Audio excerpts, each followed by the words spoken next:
welcome to MechaHack. This is a one-shot. I'll be running from the mission manual. My name is Adrian Lee. I will be playing as your GM tonight.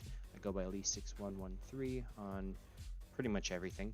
And I am the founder of the Lee6113 Dungeon Delving Group, or the Tabletop RPG Guild. So we are joined today by 5 awesome players, and we will kind of jump in with kind of a character introduction on what kind of mech they're playing, and then we'll start the game, which is again Eruption Extinction from the mission manual. So I'm excited to get going, but we'll start off I guess in the rule 20, just from left to right.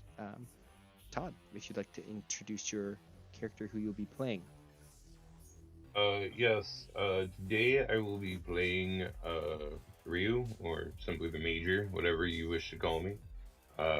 My pronouns are senpai/Sama. My call sign is Grim Reaper. I am playing a vet Colossus, and I have survived many battles and watched many people die, and I am getting too old for this shit. I love it. Next over, we'll go back to Viper, another returning character. Hello, I'm Michael. I'll be playing once again Viper today. Her call sign Viper, and her striker mech known as Voodoo, call sign Voodoo Viper. Pilot is Viper.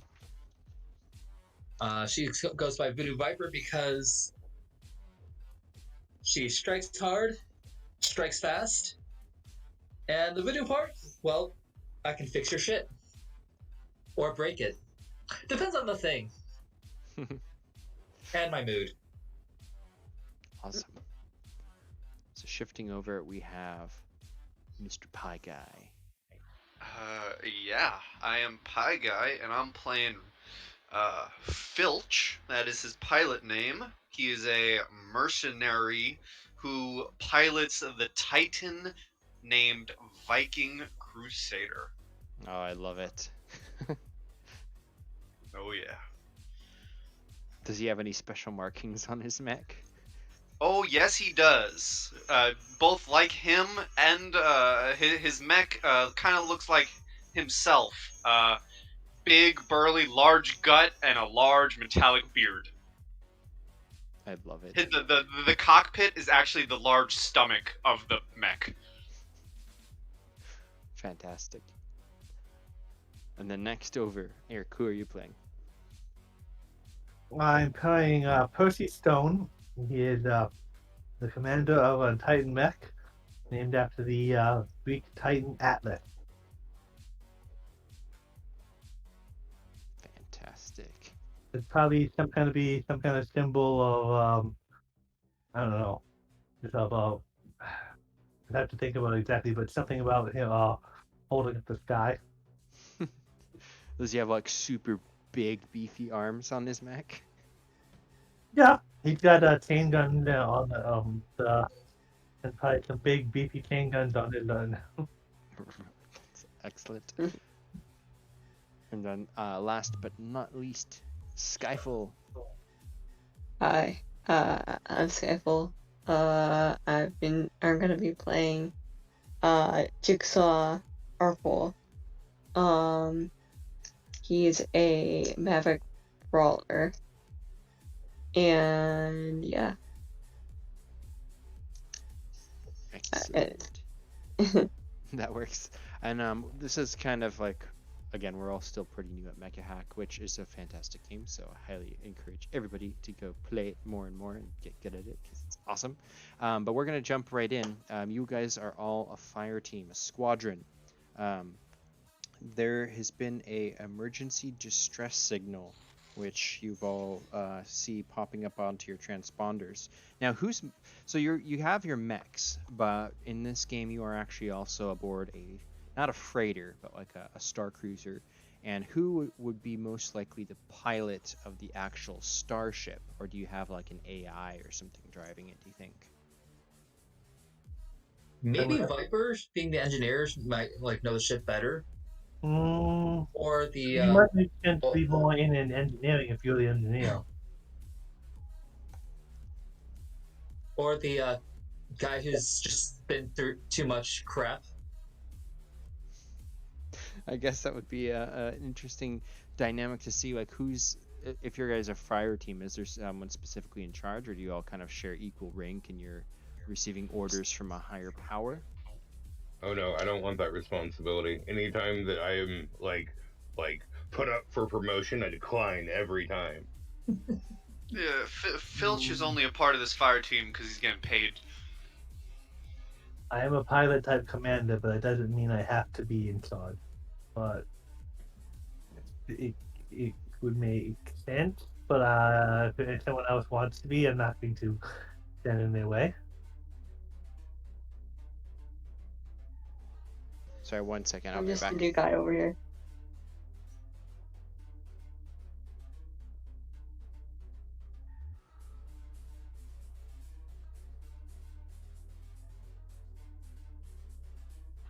Let's say we do a vote.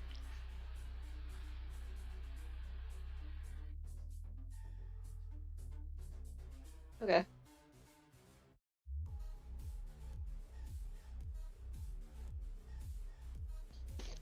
Sorry, kids were crying in the background. I had to go check what was going on. I'm back though. Welcome back. I'll go back. So I missed it. Who was going to be kind of the captain, or do you want me to assign somebody? My Actually, pilot type is commander, but I Why don't we roll think for it? I think that settles it. If you're playing the commander, then as a pilot I type, don't need to take it away from someone if they want it. Well, I think it makes sense as the commander character Yeah, I don't class. You are the I don't think commander any of in us this are gonna fight situation. that. So, Mr. Percy, you are now in charge of the starship and the fire team. So whether that means you're actually in charge, like piloting it, I'll leave that to you if you want to leave it on autopilot with the AI, or if you want to sit at the helm yourself. The Who is the expansive. best mobility? What's best mobility, you ask? Yeah, I have a 14. I'm a 15. it sounds like I don't know your call sign is. I'm sorry. Is a jigsaw, right? Yeah, Jigsaw. Jigsaw. It sounds like Jigsaw would be a good pilot because we want the engineer probably with the engine. Cool. I mean, I feel like I would crash the ship. Well, we'll kind of play around with the system for a little bit. So, you have your mobility score. So you roll 1d20, and you want to roll less than what your mobility score is. And that's kind of how pretty much most checks in this game are going to go. Okay. Hold on. Whoops. Did that work? It did. So a 9 is less than your mobility, which I believe you said was 15 or 16, right? So that's a success. 15. So yeah, you're sitting here in probably a very lavish piloting chair, or is it more like beat up and used, weathered, and very comfy? What does your chair look like? It's pretty weathered, I think. And probably along with that, also very comfortable. Yeah. As you've probably spent hours and hours of time on the clock flying this freighter from galaxy to galaxy, system to system, and you're probably the one who would hear this is the scanners start to blink on the console, and you look down and you can see that it is in fact a distress signal, and it's coming from the planet Mahalalel, which is a tongue twister, and you can see that it's coming from a research facility on the planet, but besides that there's not really any other information. It's just like a beacon that you're receiving on your transponder. Now, you as a patrol team, fire team, you're all in charge of essentially like monitoring like traffic in the vicinity of this star cluster, and monitoring it for any pirates and other invaders, or especially anything of like the Void Maw, which is otherworldly kaiju invasions and stuff. I believe both Viper and the Grim Reaper, you both have experienced a Void Maw attack on one of your capital city planets, and it was not a fun experience. However, for Jigsaw, you see this beacon popping up on the scanner, and you know that this would be within your job duties to go respond to. But what would you do? I would tell the rest of the team about it and say we need to check this out to see if there's any people actually in distress. Okay. Now, do you just hit the intercom and just say that throughout the whole thing, so everyone can hear? Yeah. Okay, perfect. Yeah. So we will cut to you as you kind of leaning over and starting to talk into the comms. Let's find out where everybody else is. So first with the captain, Eric, call sign Atlas. Where would you be? I assume that, I mean, if he's on duty, a lot of times he'd probably be up on the bridge of this, but if, I mean, he would trust the pilot to handle things most of the time, so he wouldn't have to be there constantly. Okay. Yeah, so you can But- be anywhere on the ship that you'd like to be. If you want to be like in the view room, which is kind of like the lounge at the top of the ship, or if you want to be in your quarters or in like one of the hangars doing like a workout or something. There's a main hangar bay where all 5 of the mechs are parked, essentially all locked in for the time being. Since he got on the comm, let's assume I'm Yeah. not on the. I'm off doing something like working on the mech, or checking out a problem on the ship or maintenance issue or something. Okay. So yeah, so you hear over the speakers your pilot Jigsaw talking about this distress beacon and how you have to divert over and start to go see what's going on. So as you're hearing that, how about for Viper and Viking Crusader? And who am I missing? And so- also the Grim Reaper. I guess, yeah, Viper, you go ahead first. Viper would probably be in the cargo bay with the mechs doing some maintenance. And when she hears the call, she kind of like pulls the lever on the, those vehicles that allow them to go up and down to work on different parts of the mech. Oh yeah, like a forklift type thing, but for passengers. So she basically pulls the lever down on that and drives it to a safe parking spot and runs over to a mech, starts climbing up along it and like getting in. Okay, so you're already locking in, loading. How about for Viking Crusader? He would also probably be in the mech bay with his mech, working on the guns and everything, checking out the weaponry. And as he hears this over the intercom, he kind of grabs his pants, lifts them up a little bit, and says, "Well, time to get to work." And he slowly walks up to his mech and kind of, with his fist, like double taps the leg of it, like slams his hand into the side of the mech.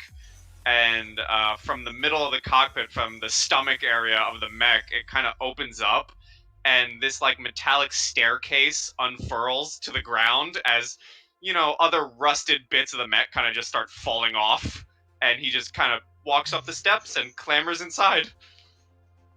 There's a bit of a clang as like the door to the cockpit kind of closes and your stairs kind of folding up after, but it doesn't quite close all the way, and the last two kind of hang out or something. Oh god damn it! And he kind of just hits it again, like hitting a TV when it's not working.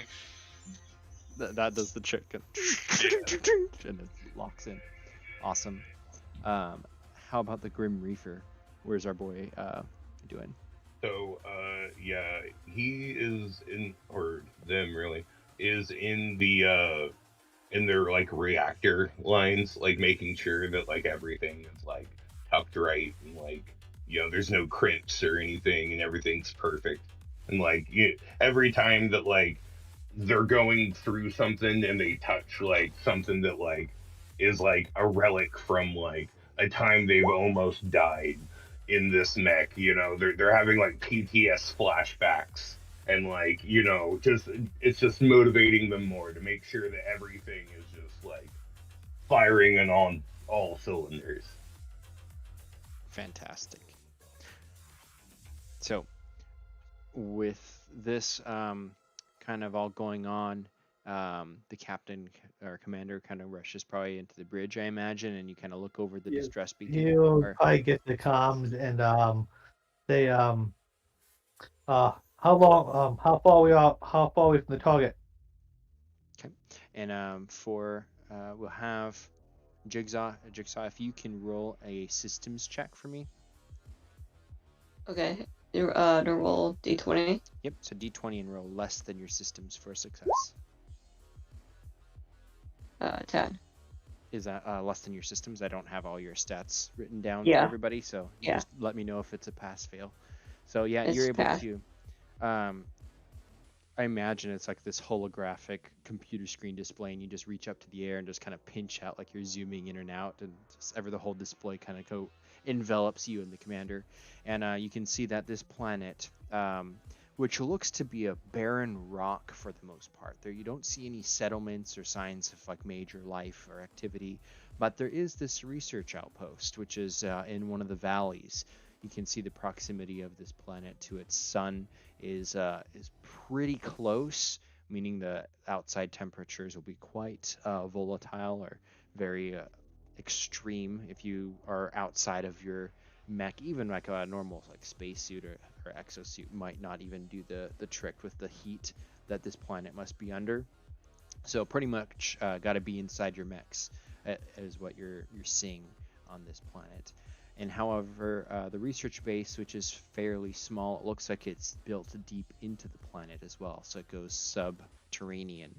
And whatever company or faction this is, you can see that it's licensed. So the research facility, they're not like pirates or anybody. They're supposed to be there. But the subject of what they are researching is not publicized to your scan. And potentially it might just be off limits based off of your rank for your ship.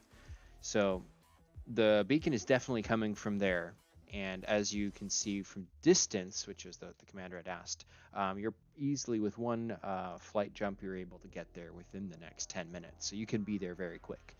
It would just take you altering course, punching in the coordinates, and then engaging we'll just call it a hyperdrive, and then you can deploy right away. The ship can be put on AI, so it can autopilot itself down. If you wanted to manually do so, you could, and you might be able to bring the ship in closer to the research facility with the jump, and then just be able to go to your mechs and deploy from there. The research bay will have a landing pad, or probably more likely a hangar based off of the planet, but it would be up to you if you want to use the computers or if you want to do it yourself for piloting. I want to do it myself. Okay. So with that will be another systems check. Okay. And a million times you've done this. It's no big deal. You swing the ship around and punch in the coordinates, and as the commander asks you how soon you can get there, you shave it off and say, instead of 10 minutes, 5 minutes. And the ship goes flashing into hyperspace. And you find yourselves being enveloped with blue light. It's probably a good idea for everybody to suit up into their mechs for a quick deployment. However, as you go to check on the status for all the team members, you can see. Get on the comms and say, "We're 5 minutes. We're 5 minutes from the deployment. I want everyone in the mechs. In 3. Your heads-up display will be receiving a tactical display." As he's probably on the computer typing in, feeding the information into the mechs. And me and Jigsaw will join you in the bay once we've touched down. Okay. Excellent. So, with that, you all hear it in the hangar bay. You hear this transmission as you're already have gotten in your mechs from previously. So, what do we see the Grim Reaper doing inside his mech at this point? He hears the comms on. Yeah, after hearing the comms, they would just like open her up and start getting inside. The the Grim Reaper itself kind of looks like a like upper humanoid-ish body with like spider-like legs that end in like drills. It's not very fast, but it can hold some ground. Um, And you, the Go ahead. I was just gonna say, because of the size of your mech, like the reason that you're assigned to this, which is this ship, which is used to be like a freighter hauler, but converted into more military police type thing. This Mhm. ship's hangar bay is big enough to take your mech at least. Right. I could also see that like possibly it's just like dry docked on the outside of the ship, and there's like a special seal hatch, so Oh, I could that's just cool. dry dock from the outside. Yeah, it could be that way. So the hangar actually maybe can't fit him, and so there's a outside attachment for him to kind of land and attach to. Yeah, the legs straight up just like wrap around the underhanger. Perfect. So that leaves Voodoo Viper. What are you doing inside yours as you hear the command on the intercoms? She's already like checking her systems on her mech, like flipping the switches that need flipped, making sure everything is set to go. She'll like push the comms button on her mech, and just like way ahead of you there. Okay, and you're all ready to go. Everything live. Your display lights up with what the commander just put out. You can see all the information that they just discovered on like scanning the planet and kind of what to expect there. It's a very volcanic planet. And then the next person down the list is going to be our mercenary. What is the Viking Crusader? What do we see? So the mech itself, essentially picture Hound from the newer Transformer movies. So big, bulky, giant gut, weapons all over it. It's got the mechanical beard. It's painted in the military camo, green and black. It's not as big as the Spider, but it's a big, bulky boy. You're a Titan, right? A Titan mech. Yes, sir. Yeah, so you're probably the one that's like the hanger barely fits, and so you're touching like almost the top. Maybe it's even parked with its like knees bent a little bit. Yeah, you got to get to the stairs somehow.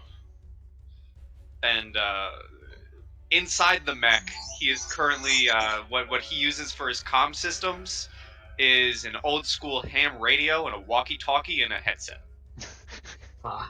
And he's getting that all set up, and he's throwing on some good old school Earth music, and he's putting on Back in Black. It's amazing. Oh yeah. Just hear over the comms, hey, crank that up. I get the vibe of Star-Lord and beginning of into the galaxy. That's awesome. He's basically a trucker. Yeah, that's pretty much how you have it from him. Trucker turned merc. I love it. Yep. So, just as expected, the stars kind of flash into like normal patterns and everything in Jigsaw. You immediately duck the ship down to weave into this huge yellow planet that's now enveloping your viewport. And you curve down and just kind of enter atmosphere, probably a little faster than you should, but the ship can handle it as like the burning and sensation and like this atmospheric flame as you kind of duck down into the planet. You can see you emerged from hyperspace perfectly above the research facility, and you just are going straight down towards it as fast as the ship can take you safely. Expert landing, expert piloting, and then as the research facility comes into view, you can see that the valley that it's in is between two very large mountains, which are emitting a column of smoke on each peak. Ooh.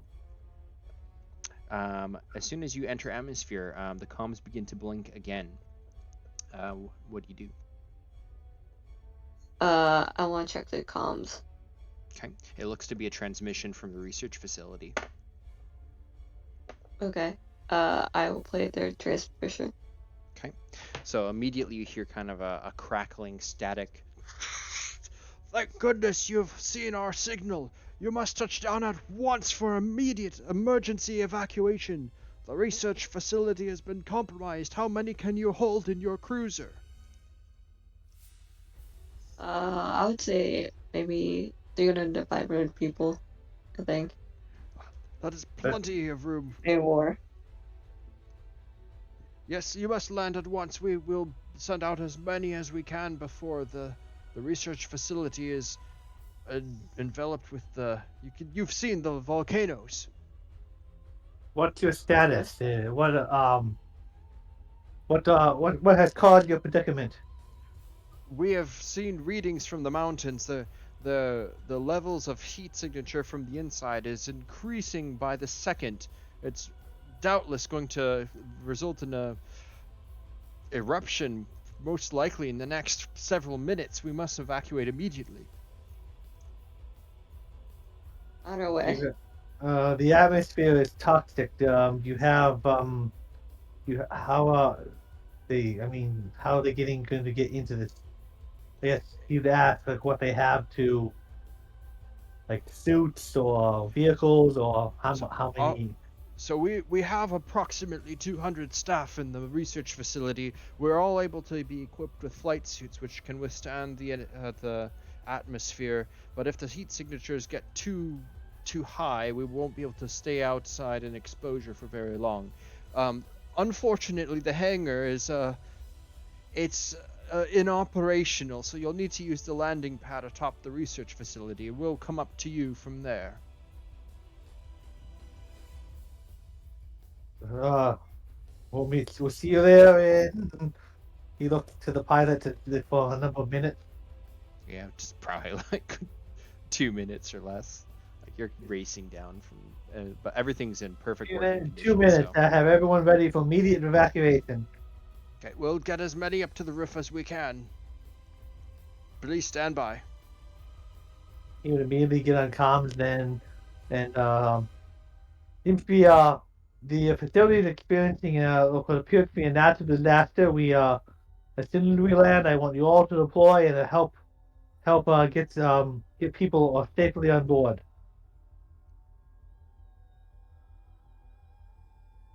Okay. As you fly down towards the facility and it comes into the viewports, you can see them actually out the windows, not just on the scanners. You can see that there is indeed a landing pad atop of the building.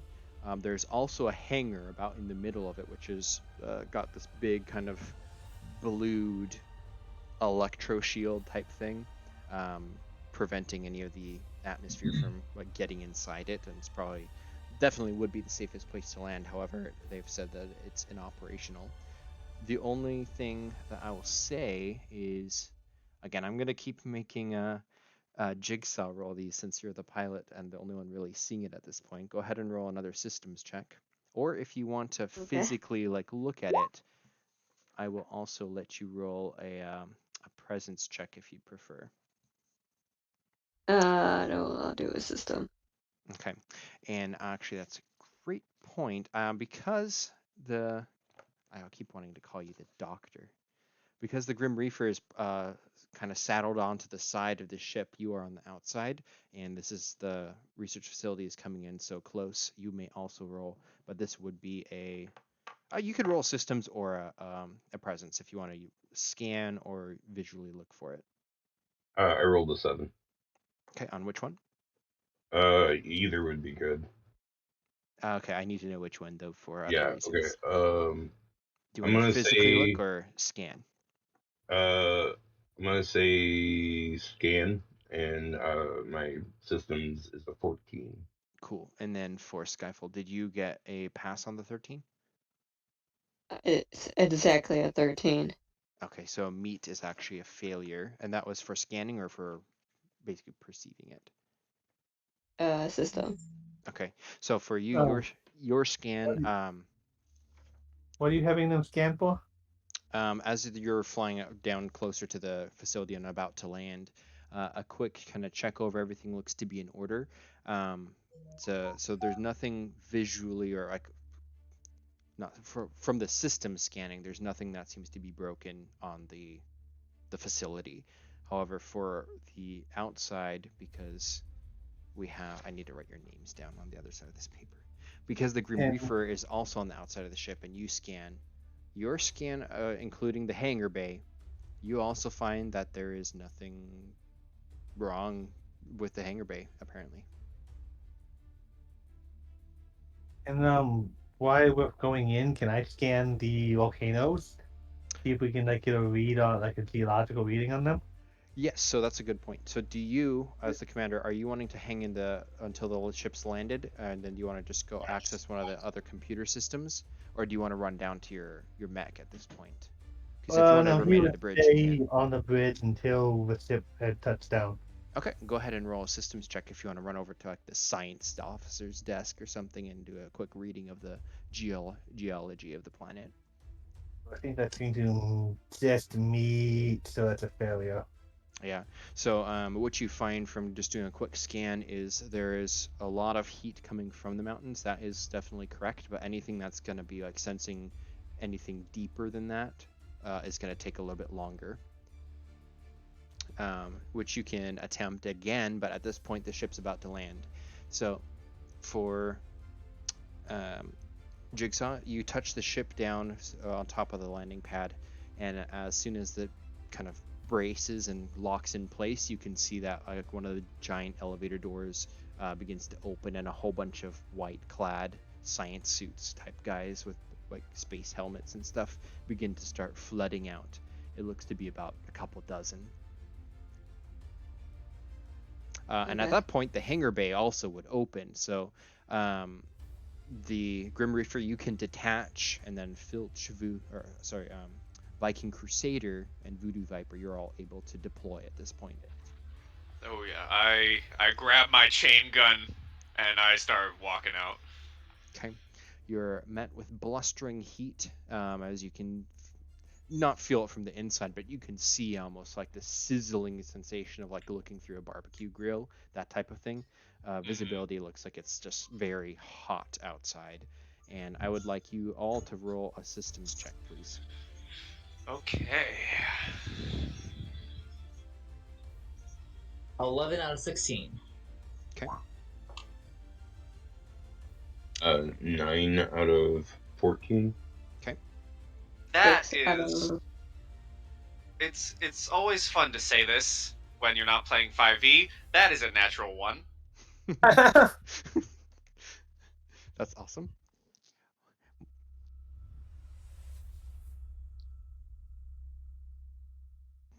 So, for all the mechs that are outside, you can see the heat signatures, especially if you turn on like different like vision modes and stuff.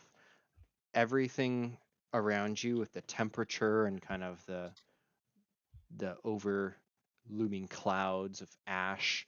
The volcanoes are going to be probably erupting soon, but these like little silence pilots that are running out from the thing, as long as they can just run from the elevator to the hangar bay, they're fine. They'll be able to get in. But with a little bit of a deeper scan, and this would pretty much just be from the Viking Crusader, who's a mercenary and kind of seen a little bit here and there. He knows what to kind of keep an eye out for. The system is going to begin if one of the volcanoes begins to erupt. There's going to be a lot of flame and raining meteors and falling ash, which will probably be happening pretty soon. So getting these people out or under cover to transfer over would be better. Otherwise, people will start not being able to make this walk. Okay. I would hop onto the comms and I'll be like, that thing's about to blow any second now. I'll keep an eye on it. Someone start escorting these people into the ship. Over. Because I'm on my ham radio. I gotta say over.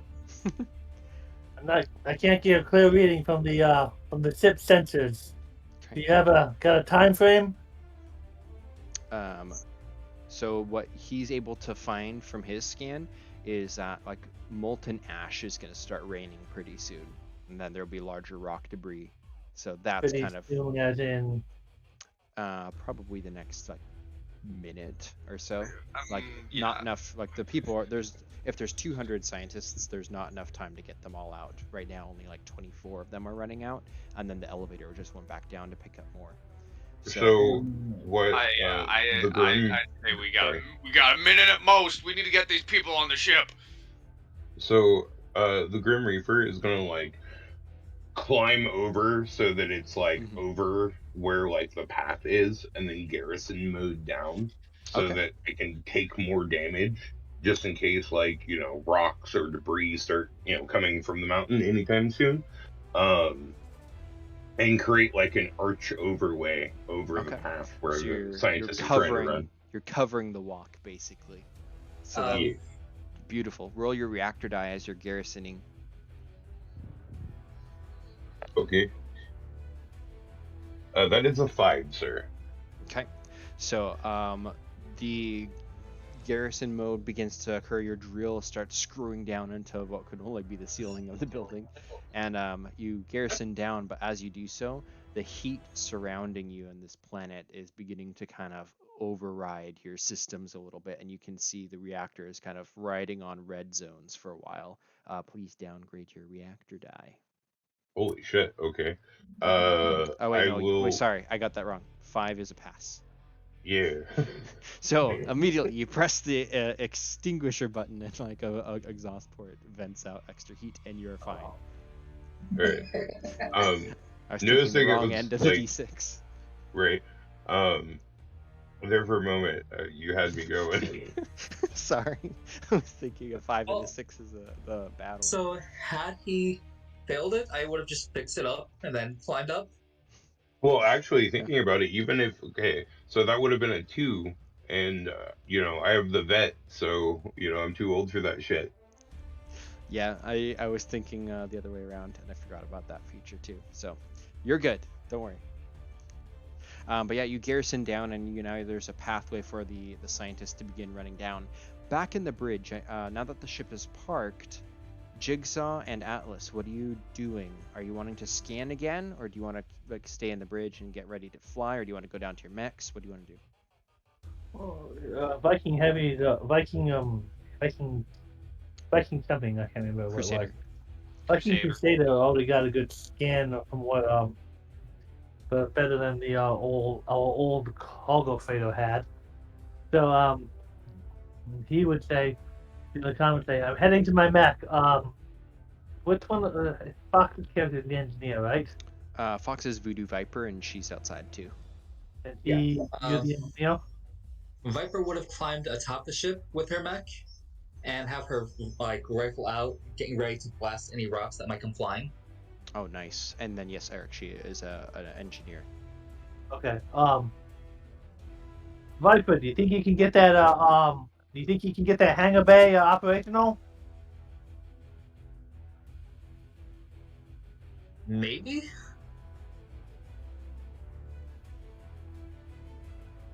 Okay. So as you're doing this, take a look. If it's a lost cause, don't spend too much time. But if we get to get people, if we get to get the ship inside, I'm on my way to my mech. okay, beautiful. So, Atlas, you descend down like the steps to the lift tube, and then drops you off pretty seconds later in the elevator. Your mech, Atlas, standing strong and tall, right, ready for you to dock into it. On the outside, Voodoo Viper, you said you were climbing on top of the freighter or the starship to do it. Go ahead and roll a check for me. That's going to be a power how check close is that to climb. That hangar that was mentioned? The hangar's on the middle of the research facility, so it's basically like climbing down halfway the building. Even though you're in a mech, it's probably still like 2 or 3 distances of like the size of your mech to climb down. You could do it if you wanted to, but first I'm going to have you roll a power check to pull yourself up. Or if 8 you out of 15. Okay, so yes, you're successfully on top of the spaceship, and you don't see any rocks yet. But if you wanted to stay here or follow your orders, what do you want to do?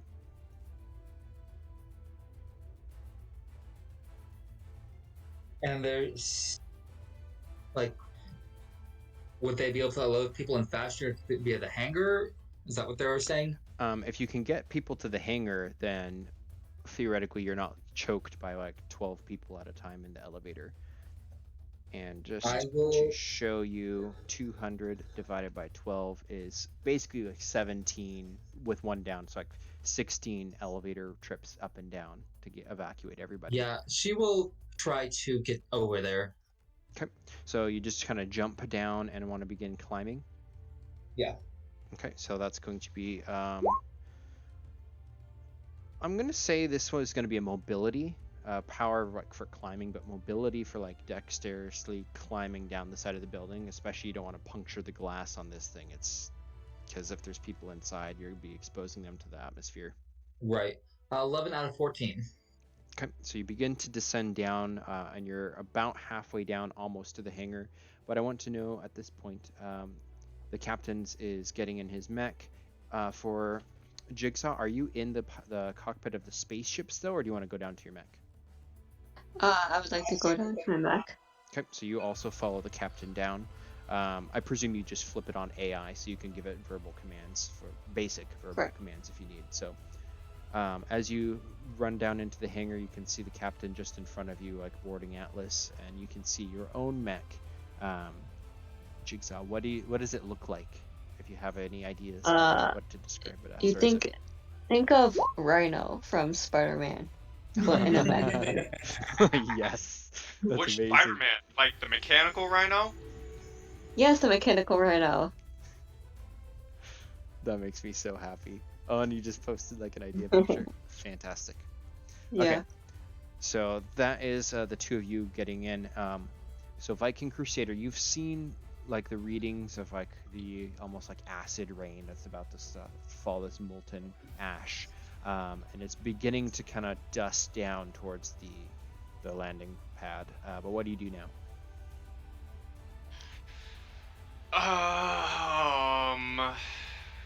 You can see that the Grim Reaper's towering over the entire like walkway from the elevator to the on-ramp. So that's pretty much good.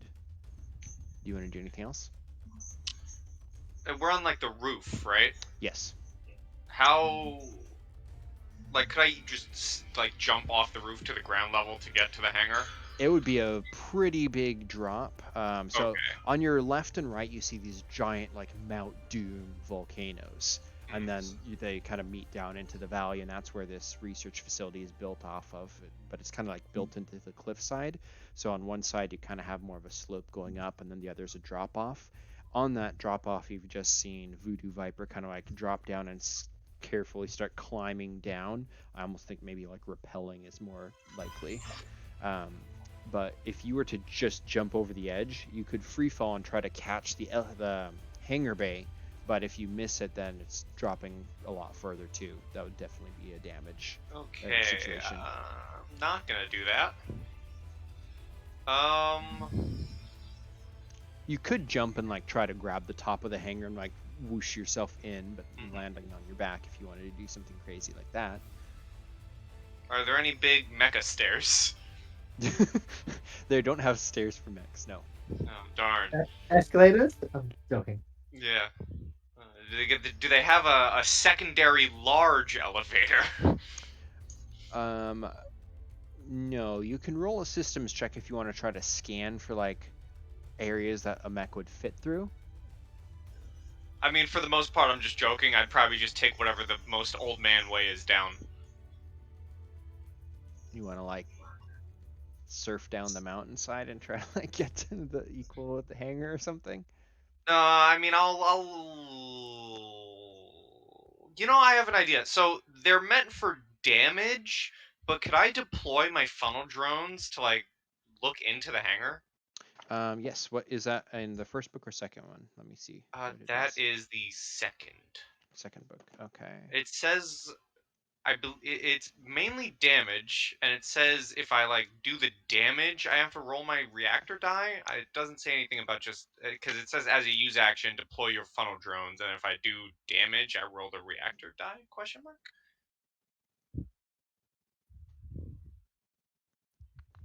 What is a funnel drone? I think. Have you seen what is that movie with Gerard Butler? Like the one, the third White House is down type movie. What's it Yeah, called? You know, like when the drones will like try to blow up the president at the beginning. I think that's what yeah. the funnel drones are basically. So I don't think Okay, that's so much like view drones. got it. Let's see. Though if you want to try to get a look down into the hangar, Hmm. I think probably really you'd come to the conclusion the best bet is to climb down the same way that Voodoo Viper is, or jump and try to catch the top, but that's risky. Okay.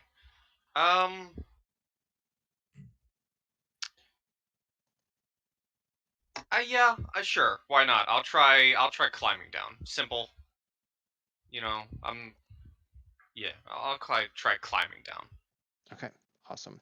So that's going to be a mobility check, I think, because again, trying to be careful. Yeah. Okay.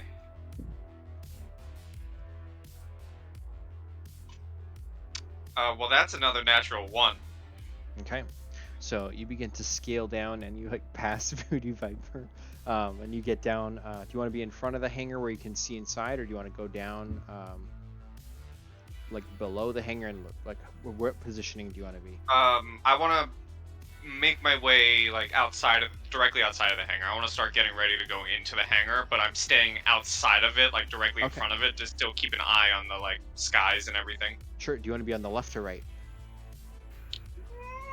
Left. Okay, so you kind of Voodoo Viper probably is more on the right side then, and you kind of like just skirt around here.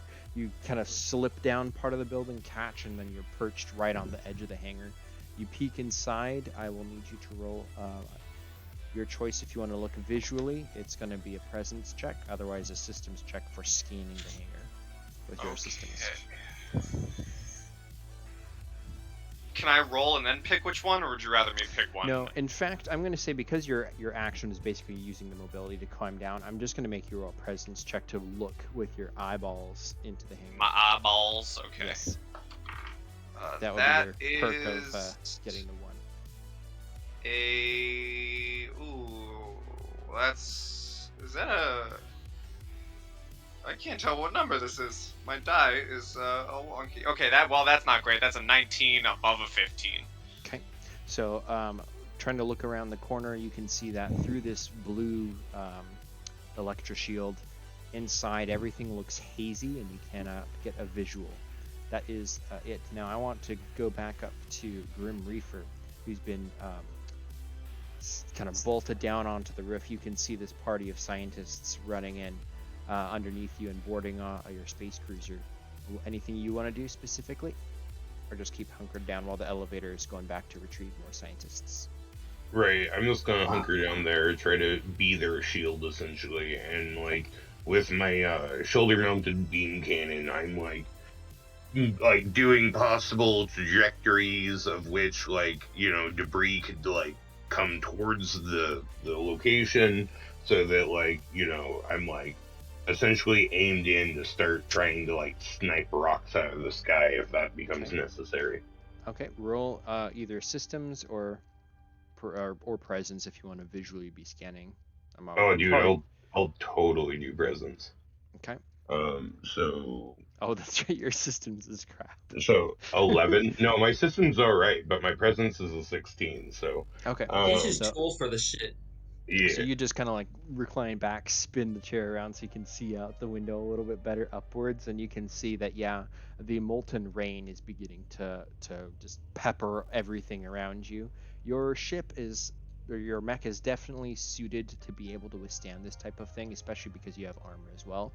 You just see kind of like the molten like ash hitting your mech and kind of leaving black spots, but it's not I also have reflecting shielding. So ranged attacks would be sent back at the attacker.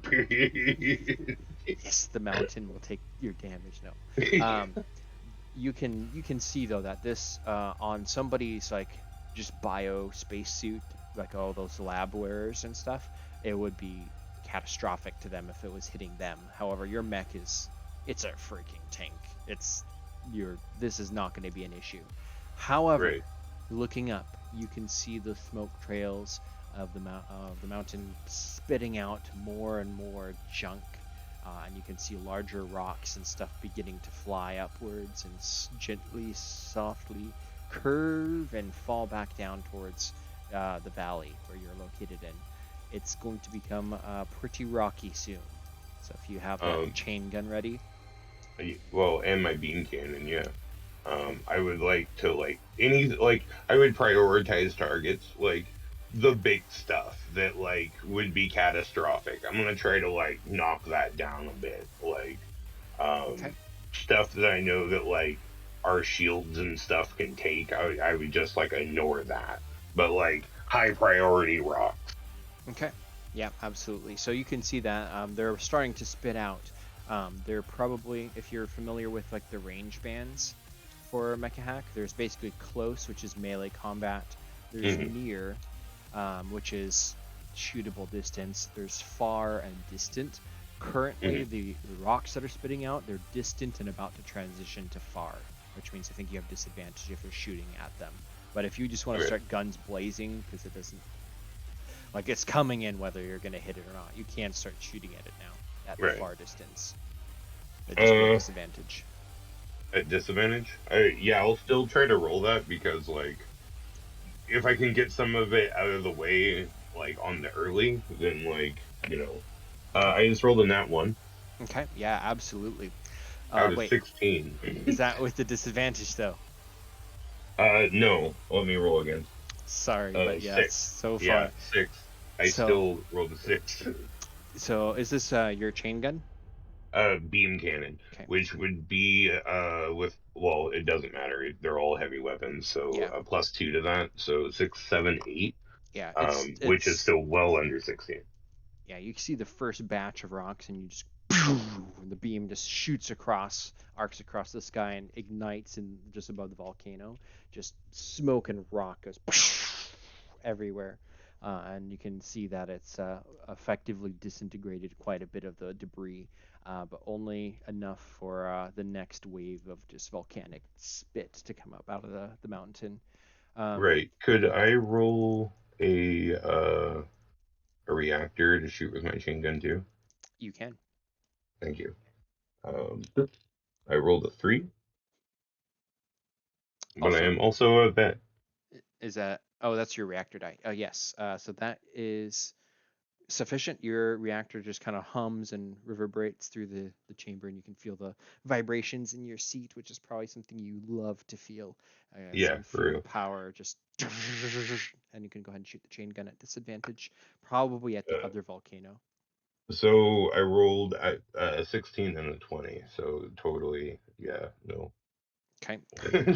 Total fail. So the chain gun with a 20, the critical failure, the chain gun revs and goes and then stops all of a sudden, and you just hear the rotors go as it's spinning, but no blasts are coming from the entrance. Something has gone wrong with your chain gun. Okay. Okay. And we're going to jump back into the hangar. So for the captain, Atlas and Jigsaw, you both are just about to board your backs. I'd say, Atlas, you're on the border of your cockpit, so you are still out, but you can jump in if you want.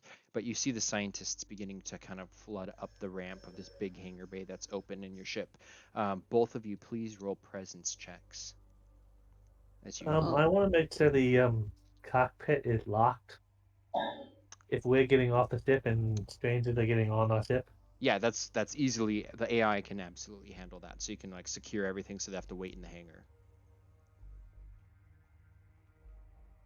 So D20. Roll the actual dice if I can. I don't 4. know. Okay, so you rolled a 4? Yeah. How about Jigsaw? 6 out of 7. Okay, so you both see, those are both good. So the white suits with the big bulbous space helmets on top running in, you can see the people inside look a little gaunt, a little red, like almost like lines of red or kind of like veins almost like bulging inside their face. They're definitely human, but they look strange to you. And they seem to be kind of out of breath as they're kind of like huffing and puffing their way up the ramp. They don't look to be threatening. They're not wielding any weapons, but you can see through the face shield, you can see these kind of reddened eyes, big dark circles are underneath, kind of the bulging veins, and the faces look thin, very narrow cheekbones, and yeah, they look sick. Something's weird with these guys.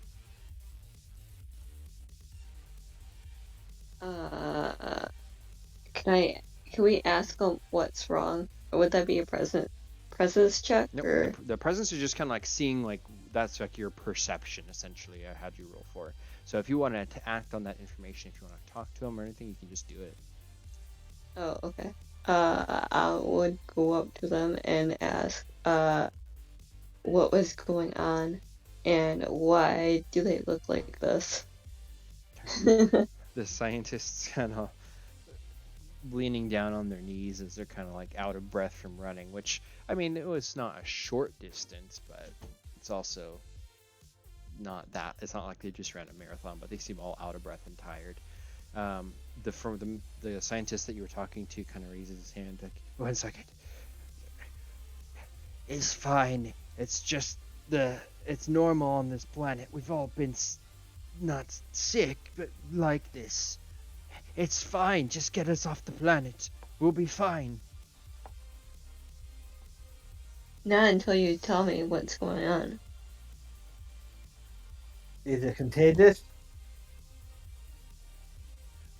He looks up towards you at the top of your mech as you call down. No, it's just a condition from being on the planet. It's fine. It's fine.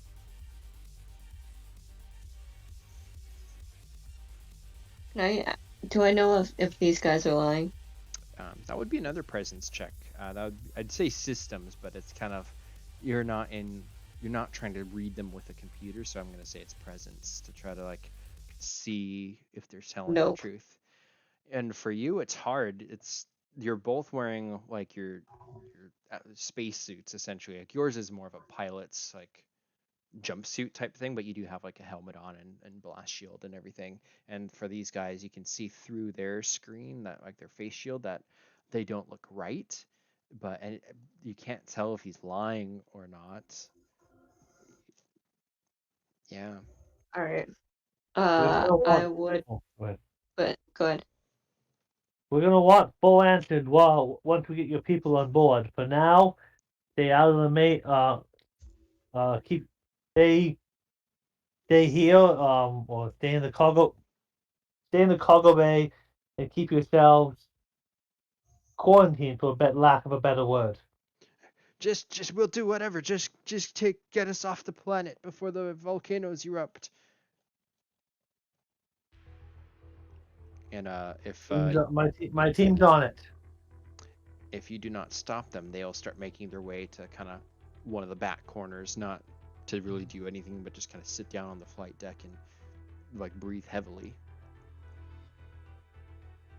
I'm gonna. So they have masks on. Yes, they are. They have their own like suits and everything. You both do. Okay. I will quarantine them to see if. Okay, so it's everyone, not just yeah. specific As being people. close, the guy you were talking to definitely has it, but as you're looking around, they all have this kind of like sunken eyes a little bit with a bunch of like just red, like they haven't slept in a really long time, but also their cheeks have like developed like red veins that are breaking through the skin a little bit.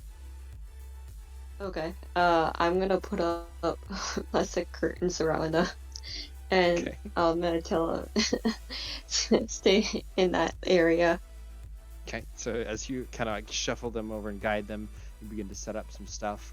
Behind you, I presume, does Atlas power up and begin to exit the ship, or are you staying in the bay? Yeah, he powers up and begins to exit to and make his way over. He has I mean, his Titan has the ability to shield allies, so he would probably try to make his way over towards where the giant spider is to help there, since we've got 2 team members already going down to the bay. Yeah. So, So for you, I imagine, because you're on top of the roof, and then or the ship's parked on the roof, and then on the other side is the elevator, and straddling that gap is where the giant Grim Reaper mech is, and so you probably duck around it, and then walking along the edge of the building, you can see down where your 2 other troops are, mechs climbing down towards the hangar, and as soon as you step out from underneath the Grim Reaper's mech, you see this splash of like molten rain almost hitting your windshield, and it just kind of like the visor. oh, he's in a Colossus, so he's like even taller than a Titan. Yeah, the Colossus is probably double the Titan size, Okay. so it's big. No, you're big Yeah. too. Like to go underneath and you have to still like crouch, but once you get to the edge of the building, you can stand up. But you're getting peppered with like all this volcanic rain. It doesn't affect your mech, but it's a sight to behold from your viewport. All of these kind of like splashes. I don't know if anyone's ever played the Jedi Academy game, but there's one where there's like molten acid rain, and it's basically that. But yeah, like, Once as he you gets in position to help shield help the spiders shield them, if you activate his energy shield, and then open a comm link to the base. Okay. To try to get in touch with whoever they. I guess you never got a name for their commander. Yeah, they didn't Or- even say. But yeah, as you do so, you can see that the elevator doors are opening, and another batch of 24 scientists are beginning to kind of pile out underneath this tunnel that you've made, where they can safely get back to the starship. And as you open the comms, their voice answers. What do you say? This is let's go by call sign probably. Oh yeah, this is Commander Atlas. Commander Atlas. My team is on the ground and assisting your scientists. Well, what if I just report? What's the situation? The volcanoes look like they're about to erupt within the next few minutes. We're trying to hurry as many people up to the elevators as we can. We could use the stairwell too, but just the acid rain is the fire. They would not be able to withstand the heat. So the elevator's the only feasible option. We'll try to get out as many as we can, but please be ready for liftoff as soon as the volcanoes erupt. I have a team headed to the launch bay. You have to see if we can get that fixed. No, don't do that. Be easier to get your team in and out. What's wrong with it? And as this is happening, down at the hangar bay, both Viper, you're climbing down, and then for Viking Crusader, you're at the edge trying to like kind of get a look in. What do you do? Who do you want first? We'll go with actually Viking Crusader because you're like right around the edge. I mean, can I like land, like hop down and get into the hangar, or like outside the hangar? Yep. If you go slow enough, you can just kind of push yourself through the electrical shield without it doing any damage. It's just if you hit it really hard, it's gonna like bounce you off, basically. Okay, then I would like to do that, and then once again, have my chain gun at the ready. Okay. And then what about Viper? Viper, I guess we'll be moving down towards it. Okay. Yeah, and then are you going in from the top and just kind of swinging yourself down into the room as well? Probably. So you pretty much, Viking, you're gonna get in just a little bit sooner because of the natural one from earlier. So you push yourself through, and immediately, like, just your vision from the visor, from looking through your mech, everything's like orange, hazy, almost like smoke. You don't see anything visually, but as you power up your chain gun and are looking in, is there anything you want to do specific, or just be at the ready? I think I'm just at the ready, waiting for the backup. Okay. So the backup comes in as Viper kind of like slides through into the shield and through into the hangar. Viper, kind of same thing. Everything's really hazy. I will let you roll a presence check if you want to try to like visually see through it a little bit. All right, 11 out of 12. Okay, so just barely through the smoke and the haze, you can see fires actually burning on the corners, which is maybe possibly the source of where all this visible distortion is coming from. But then you kind of see on the floor, there's actually just a big old pile of molten lava, just kind of bubbling and boiling, melting the floor and kind of coming upwards. And then through that, you can see a giant arm pulling itself, covered in lava, big, humongous nails, followed by like a claw. You can see at the wrist it separates, and there's an entirely second hand that kind of is pulling itself out. And the arm, as it exposes itself, it's red, and the veins of like lava bulging and oozing out magma. And then a head pulls itself up, and you can see a horned beast with just lidless eyes and burning flames inside its skull. A humongous titan, kaiju, I suppose is the better word for it, is pulling itself out of this magma puddle. And you can see that. What do you do? Swear and drop gun and shoot. Okay. So, over the comms, Viking Crusader, you hear her swearing, and then beginning to like pull out her. What weapon do you have? Is it light or heavy or? She's got a submachine gun, light. Okay. So, with that, I'm gonna have you both roll a systems check. All right, that is a 6 out of 16. So that's a pass. That is a 13. The systems, yeah, 13 Systems. above 11. Okay, so for you, the smoke is hazy. You get to go second round of initiative. However, for Viper, being able to see this, your instincts are quick, and you get to go.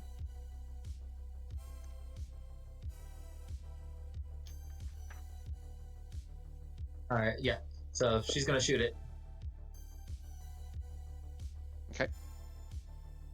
She like starts essentially backing up to where she can get out of there. So I'll make a shoot, which is going to be a power for attack. All right, so that's 12 out of 15. Okay, so that hits it. What's your damage? You roll your damage dice from your mech. Damage will be 8. I rolled an 8 on the die. So I that's don't know if max. there's any. Is that max damage for you? Max damage. Very nice. So there's like this explosion of the gun going off, and it hits the demon in its neck. There's a big explosion of flame, and immediately just like a hissing noise as just acid begins to spray out of the wound. It rears its head as it's pulling itself out. And let's see, close enemy. So both you and Viking Crusader both take 2 points of damage from the acid as it sprays you. You may use armor points to reduce that, or you can take that off of your hit points.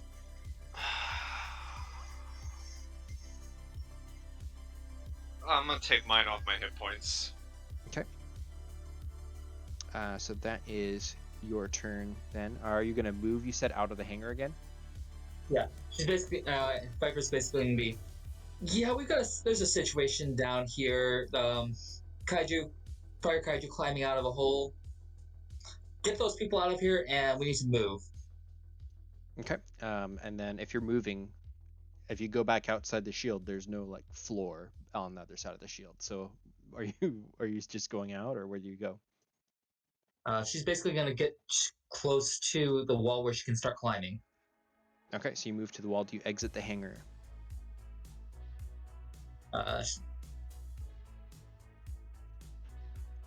She's going to be as far away from the thing as she can while keeping the weapon trained on it. Okay, so then you'd pretty much be at the like right at the edge of the hangar door area where the blast shield, like electrical shield is. If you climb out, you're gonna have to start actually like climbing upward to the side or down, and with your gun still out, that would be like very difficult to do. So we'll say you're just at the corner of the hangar. Basically, staying ready to shoot this thing. Okay, so the kaiju is going to begin to pull itself all the way out. You see the torso just lifting up out of the magma. And then it is going to look at both of you. Both of you make a presence check. Whoever rolls higher is going to get the focus.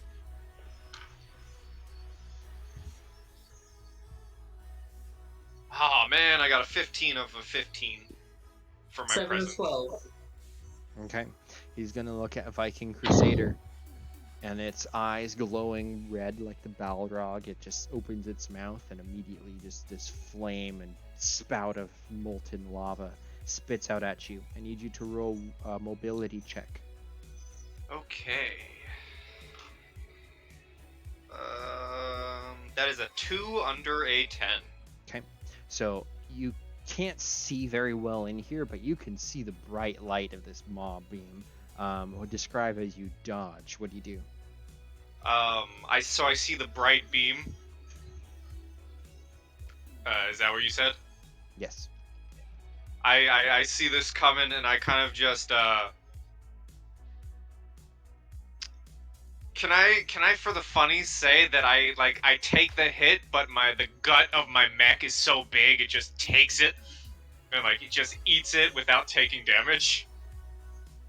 Yeah, you can like kind of twist it away or shield it with like your armor plating or whatever, and it just kind of like ricochets off. If that's how you want to describe it, go for it. Yes, that's how I do it. Okay, so yeah, the lava just like coats everything on the side with molten magma, and it's disintegrating. Its second attack, it's going to reach forwards and actually try to rake you with its claw. I will need you to roll another mobility. And then with its other arm, because again at the wrist there's two hands, it's going to reach for Viper, and I need you to roll mobility also. I got a 6 under a 10 for mobility. Okay. Yep. So you're able to dodge this one as well. 5 under 14. Okay. So yeah, these claws just kind of like grab at you, but you dodge. Then it goes to Viking Crusader. Okay, I'm just gonna get out of here. No one likes you, Rhythm. Let's get the right bot here for my turn. Come on, Groovy. Too bad you weren't equipped, sir. That would have been perfect. Yeah, there we go. Now we got the right bot. Sweet. Alright, so it's my turn? Yes. And can I see a general location?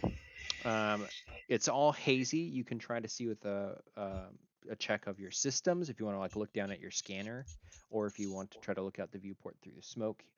You can roll, I'd say with advantage at this point, but you can roll a presence check. I'm gonna try that.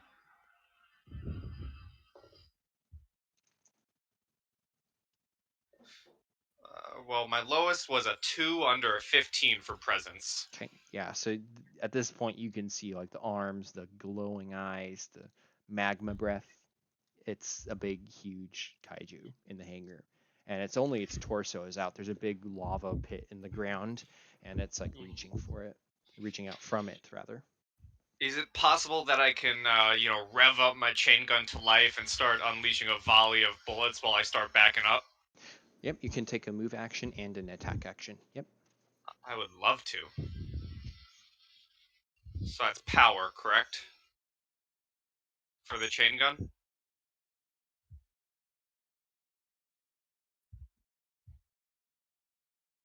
I don't know if you heard my question. Sorry, no, I didn't. What was your question? It's power for the chain gun, right? Yes, attacking is with power. Okay. Let me roll that. And now the heavy weapon, that's a +2 to the attack, so I guess that's against my roll. Yes, and damage from it afterwards. Yeah, I was wondering about that. So my understanding is a +2 making it harder to hit because you want to go underneath, but it adds 2 to damage, does more damage if you hit. Precisely. So I believe, yes, I got a +2. I got a 15 under 16. Okay, yeah, you hit it. Okay, and I roll a d6 for my damage. +2. That is 7 points of damage. Awesome. And that's on top of the 8 from earlier, so noted. And I'm shouting out the aliens thing as I'm fighting. Let's rock! As I'm backing up. Okay, now same question for you. For backing up, where are you going? I'm definitely not leaving the hangar. I'm kind of doing the same thing. I'm backing up into the other corner of the hangar. Okay, so you're right next to like this magma wall, like everything's steaming and yellow from like its breath spewing over all of it. Nothing that's gonna hurt you, but that's the corner you're in. And then Viper's on the other corner where the claws like scratching the floor going for her. Okay, up on top, for the commander who's in communications with this scientist guy. He's like, no, don't go in there. My men are under attack. What the hell is going on? My team's down here risking their ass for you. It's not our fault. You have to get us out of here. I need a situation report now. Well, we did do it. It's escaping. We have to get out of here. It's causing the volcanoes to erupt.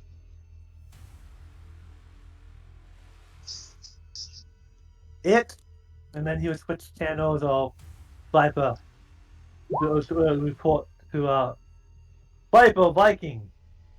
What's the situation? Fire kaiju. Big old demon monster.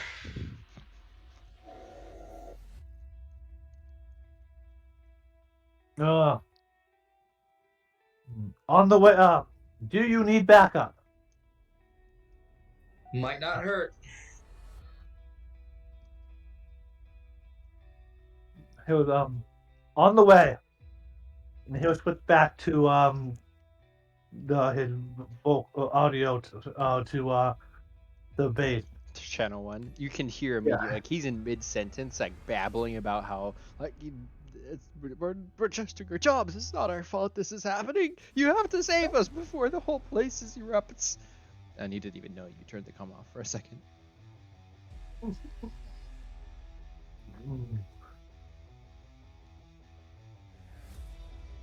I need what can you tell me about without how would we say you want combat like just the essential details of what about this thing, but without the guy babbling out constant like.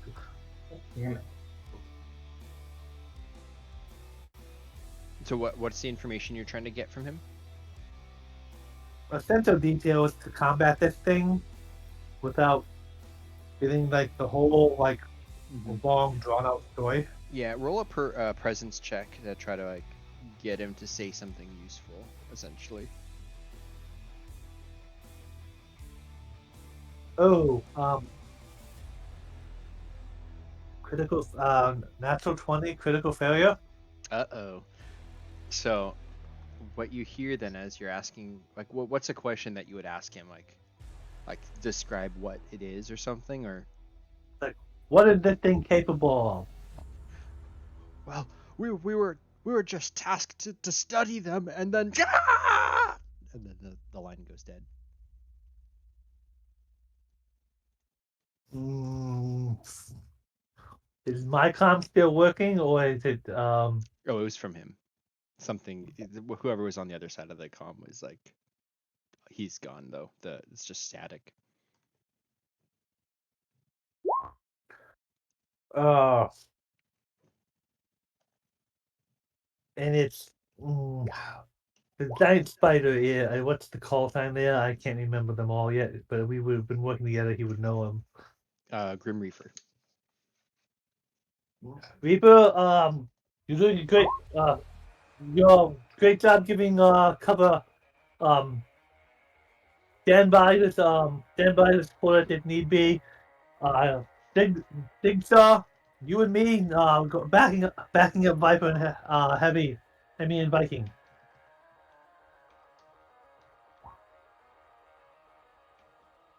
And he's gonna start making his way towards the edge. Okay.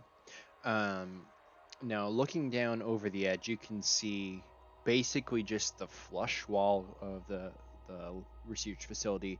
As you descend down, there's like the big rectangular Star Wars-esque blue hangar bay with the electro shield still up. That's all you see. You don't see any of your allies out there yet. They're still inside the hangar. What would you like to do? Thought he more or less looks like a giant robotic man, like a Titan. And so he's gonna start climbing down, like kicking in like a foothold, and then reaching up, and then because he would climb down a rock face. Okay. I will have you roll. Let's see, what would be an appropriate thing for this? What's your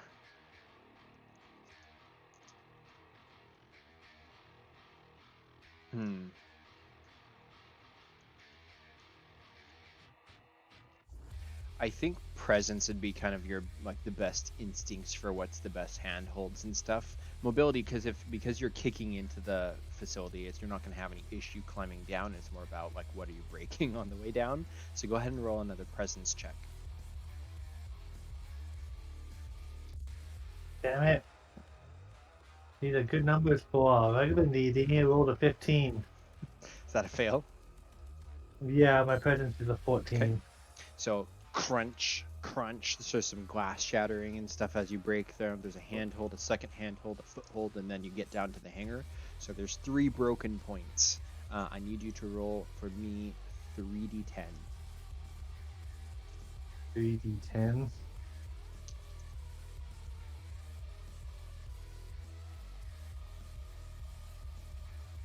Looks like 16. 15 or 16? 16. 16. Okay. So as you are descending down into the hangar, you get kind of level with it. Inside, it's the blue shield, and then just inside, it's all like hazy with smoke. That's about as far as you can get with the move action. You're breaking up there. Oh, testing. Yeah. Okay. Yeah, even with the blue shield I heard, and then it kind of went to Beyond the blue field is just like smoke, so it's very hard to see inside. But that's your move action to get down there. Is there another thing you wanted to do? As a commander, I can give someone another action, so he'll overcome does Viper or Viking have heavier weaponry? I have the chain gun, which is the heavy weapon. He'll say over the comms, hang in there, we're on our way, and give you an extra attack.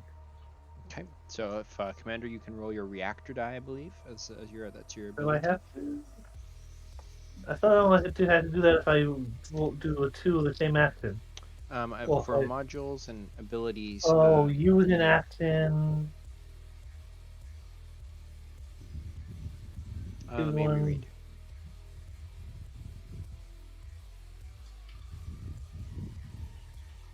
Oh, You know, it have doesn't to say you open. have to. Most of these will say when you have to roll your reactor die. So, yeah, I will just say that is your second action.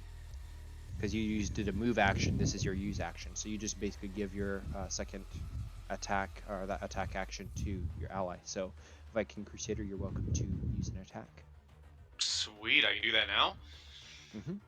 Awesome.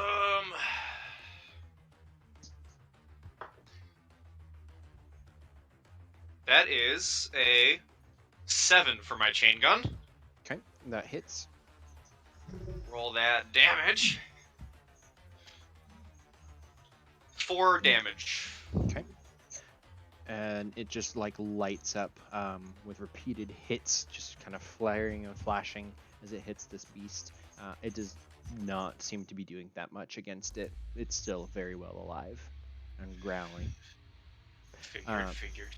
So that is the commander. Now for Todd, you're up on the roof, kind of bolted down in garrison mode. A third batch of these scientists are beginning to cross down underneath you. You've been able to hear a little bit over these comms of what's kind of going on, but you also see that these larger rocks are beginning to spit out of the volcanoes, basically one on each side. What would you like to do? Okay. Could you say that again? I'm sorry. Sure. So there's volcanic rock beginning to spit out. These ones are larger than they're beginning to come down from pretty much both sides. Could I fire with my beam cannon? Absolutely. All right. A 7. Okay, that hits. And then for these ones, these are larger rocks, so go ahead and roll damage too. Okay. 5 plus 2, so 7. Yep. Okay, that one is pretty much disintegrated from the beam cannon.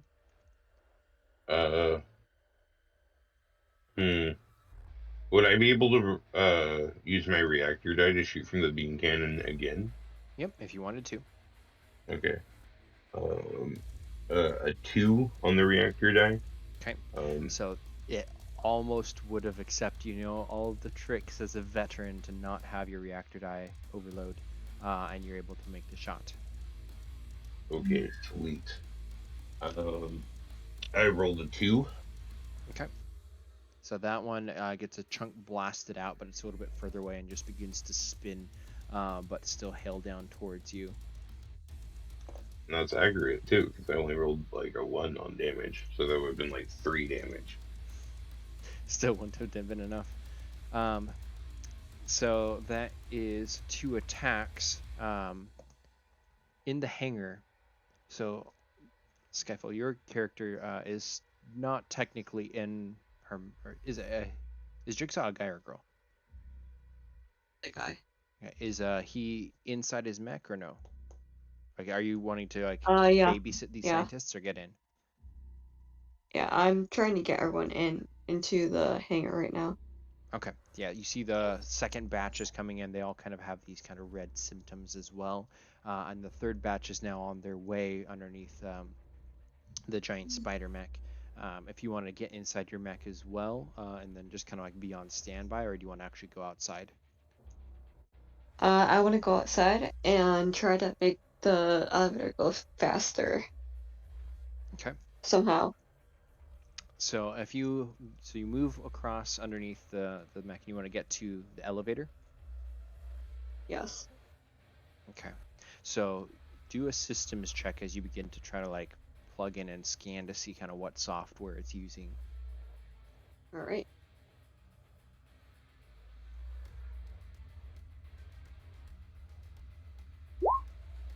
Okay. That will, unless you have a very low systems, that's a pass. So you can sense or tell that within it, there's actually, it's built to be 2 separate elevators, but if you can synchronize them and take out the back walls of each of them, you can enlarge it and then just merge the 2 elevators into one and basically double the capacity. Okay. I want to do that then. Okay, so as soon as the next batch comes out, the doors open and you see a whole bunch of frightful faces as another 24 Sorry, not 24. No, it is 24. So you've done. This is the fourth batch. So that is what 96. So almost the first half of these scientists are beginning to come out, and then you can see behind it the wall is just right there. You just have to find a way to remove the wall. Okay, I'm gonna punch it. Okay, so you just reach inside, step in, and give it a big punch. Roll power. Okay. Or actually, you know what? I'm gonna do something better. I'm gonna headbutt it. Or rip it with my horn. Because you're a rhino, of course. Fantastic. So, you crunch the wall, and then you just kind of like rake the whole thing off with your rhino horn. And as you pull it off and throw the metal onto the ground, you can see that there's a second wall of the other elevator just behind it. The doors begin to close, however, as the scientists are recalling the elevator. Roll a quick systems check where you have to step out of the way. Systems or mobility. Actually, no, just systems, and then if you fail, then you automatically are out. I'm in. What was it? I'm in. Okay, perfect. So you kind of like freeze the doors and kind of like hold it still for a second, and then you're about to make an attack on it. But those are your two actions: move and attack. So it will have to wait. As down in the hangar bay, I will need to have Eric. Can you roll a systems check for your initiative? Systems. 7, so that's pretty good. Okay. So, Viper, you get to go first inside the hangar. What do you do? Going to shoot at this thing. Okay. A 10 out of 16. What was that? 10 out of 16 for power Okay. Yes. to shoot hit. it. So hit. Go ahead and roll damage. And max damage again. I'm sorry, I didn't hear the damage. Max damage again with 8 Okay. Wow. on the die. Nice. So this shot kind of blasts in one of the eyes, but the sockets are just like empty, hollow flame spouts, and it just causes another kind of like burst of flame to spit out. And I forgot to do this the last time it got hit twice, but everybody now gets another 2 points of damage from this, except for Eric, your character. The commander is still outside the shield, and the shield absorbs the blast and nothing penetrates through to you. But like this acidic blood spurt. Yeah, 2 more points on Viking and Viper.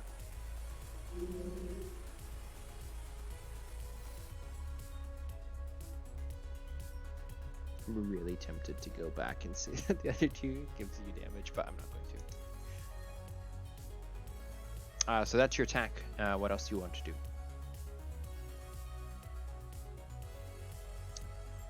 You want to move or?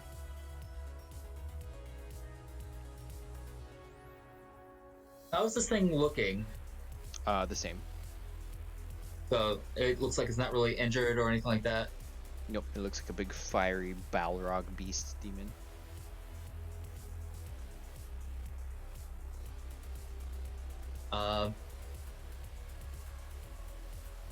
Probably holster the weapon and get onto the wall outside the barrier. Okay, so you want to try to like climb around onto the side of the building. That is going to require a power check. 2 of 15. Okay, so you just kind of like reach over and pull yourself around, and you're hanging onto the side of the building. You are actually for the commander. Were you above the wall hanging down, or were you on the sides?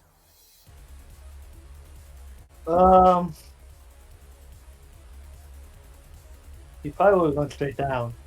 Okay, so then yeah, if that's the case, then you are fine, Viper. You are now hanging onto the right side of the hangar, on the outside.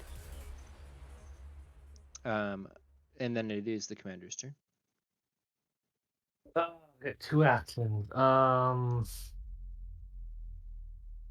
He will climb down and go just inside the field, Okay. land in the bay, Yep. and fire at it.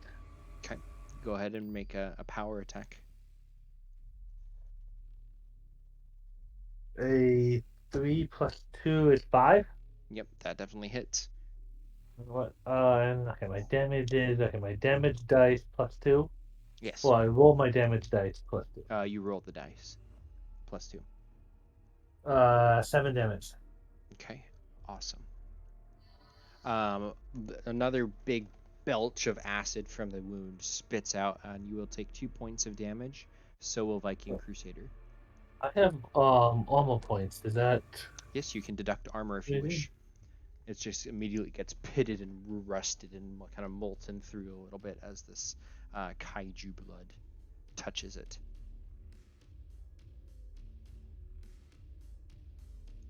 Okay. Okay. Its go. It is going to pull itself further out of the magma, so with its hands, and so now it is filling the entire back half of the chamber, and then it is going to launch itself forwards, which is going to hit both the commander and Viking Crusader, as its bulky body is taking up the entire hangar. And you can tell that its wings are like wanting to push out, but it launches itself forwards. Both of you are going to need to make.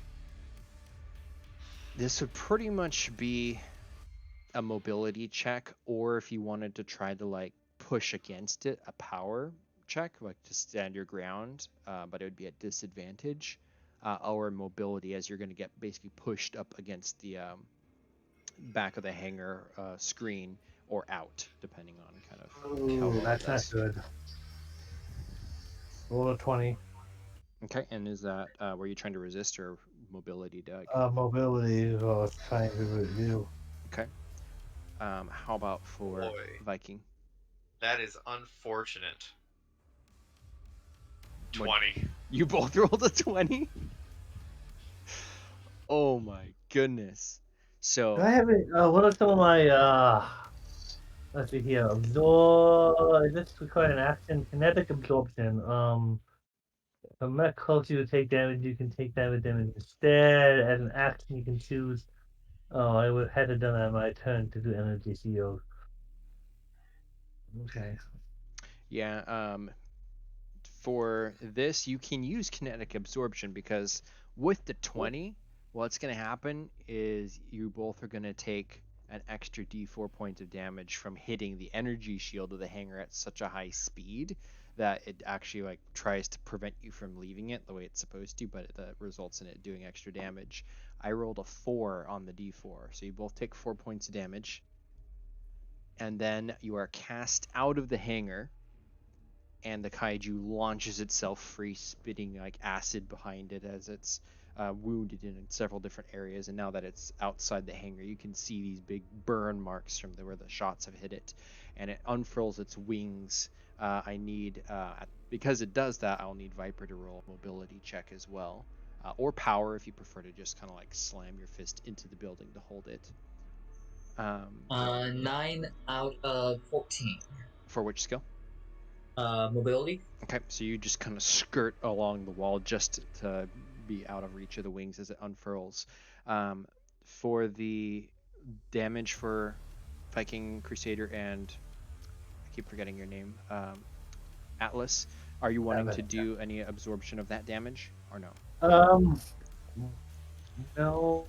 I don't know. Well, it depends on how badly hurt are you. Is Viking. Oh, Viking is hurt, man. This rust bucket is getting hurt.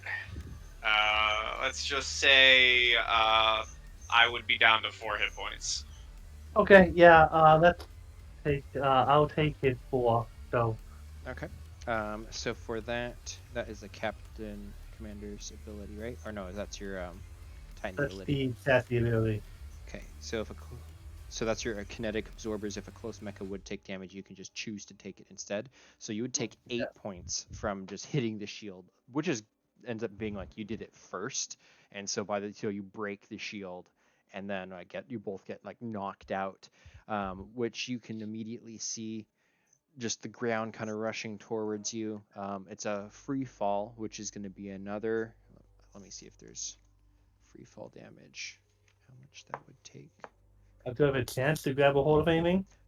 With the 20, unfortunately not. Oh, okay. I was going to, but the 20 is pretty bad. I'm just going to say I think it's a... Hold on. Maybe I found it. Environmental hazards.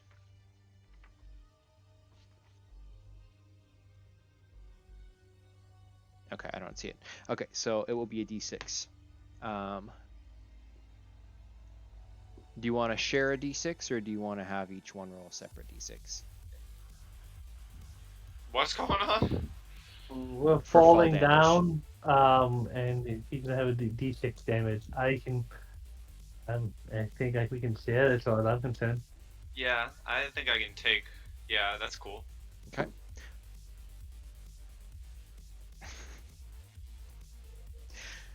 You both take 6 points of damage.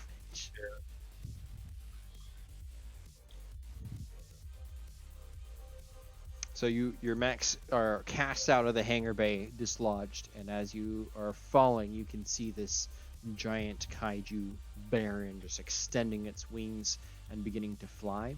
And then you turn around, you see the ground rushing up towards you, and you hit the ground.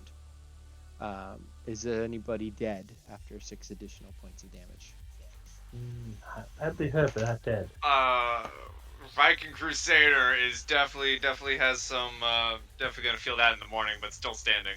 Oh, good. Well, I'm at 3. What are you at? I'm at 2. Okay.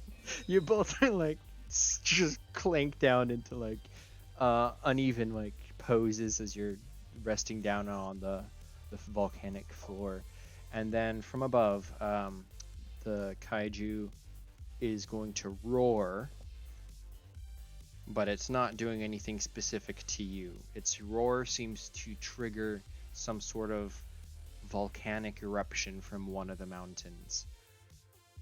The lava begins to spit out into the air, and lava flows open up, cracking the mountainside and just spilling down towards you. It's still it's the mountaintop, so it's fairly far away, but now one of them is erupting. As this is happening, from the top, we'll go with Grim Reaper. Ew. You see the mountain beginning to erupt, and you also see this huge kaiju just taking to the skies. Jeez. I will alert everyone about that over the comms. Okay. It's way too far from my range, correct? Nope, it's basically almost just level with the building. In terms of distance, it's in your category. So when Oh, he's boy. alerting the party to about the demon, the kaiju, Viper's just gonna retort, "Yeah, kind of late to the party there on that one." It's like, kaiju, 6 o'clock. Hey, I've been handling other things. And again, Viper comes a bit late to the party, but yeah. So, I'm gonna fire my lasers. So, geez, 16 on the die. That's horrible. That's a horrid miss, I'm sure. Okay. And then I'm gonna roll my reactor die.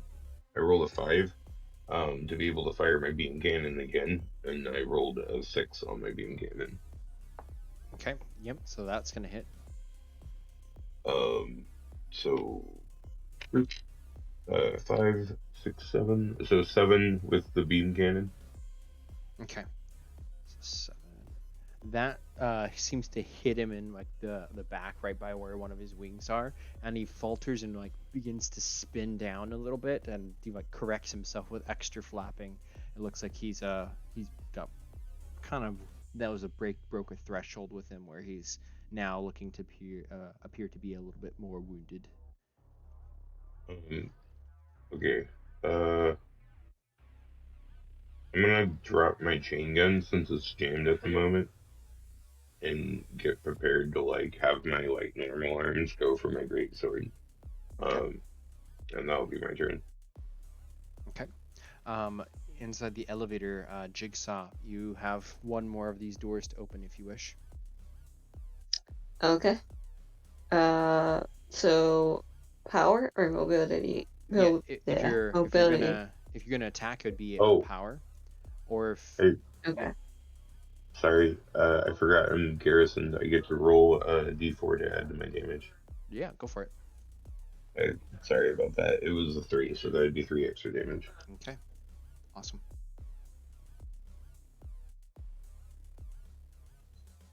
Okay. I'm gonna roll it now.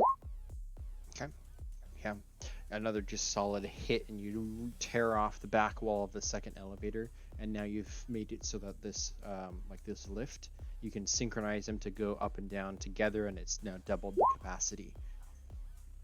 So that is, Okay. you can kind of step out, and it kind of rushes back down to pick up more. So far you've picked up, I believe it was 96, and there have been 17 fatalities.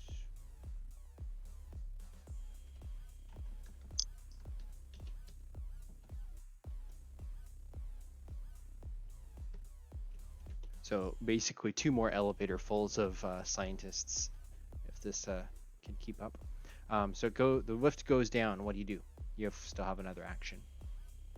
Can I see the Kingu? Yes, it's fallen down, so it's just level with the top of the building. Okay. Yeah, I want to use my submachine gun. Okay. Go ahead and roll another power. You also will need to roll a reactor die, actually, because technically it's 2 attacks. So is your reactor die a d6 or a d8? D8. Okay. So that is fine, and then the 17, I presume, is less than your power, or sorry, more than your power. It's the same as my power. Okay. So we have a lot of power. you squeeze your trigger, and it just goes, Yeah.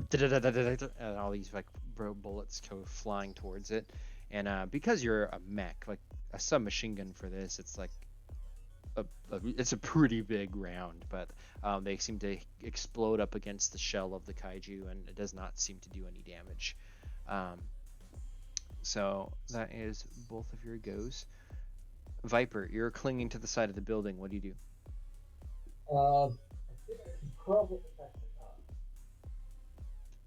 You're wanting to climb? Yeah. Okay, for that I'm going to require a power check. 11, 15. Okay, so you start to climb up. Are you being careful? As careful as I can be. Okay, roll another mobility check on top of that, please. 5 of 14. Okay, so go ahead and... Do you want to get to the top while being careful but speedy, or do you want to be fully careful and get about halfway? Careful and speedy. Okay, go ahead and roll 1d10.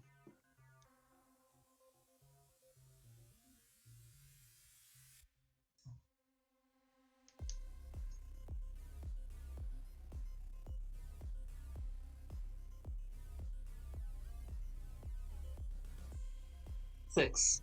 Okay. And then at the bottom of the, that's a move action. Are you wanting to do anything else once you get to the top? Once I get to the top, if I can see the thing and my weapon can reach it, I'm gonna shoot it. Yep, it's flying. It's like basically level with where you're at, curving around.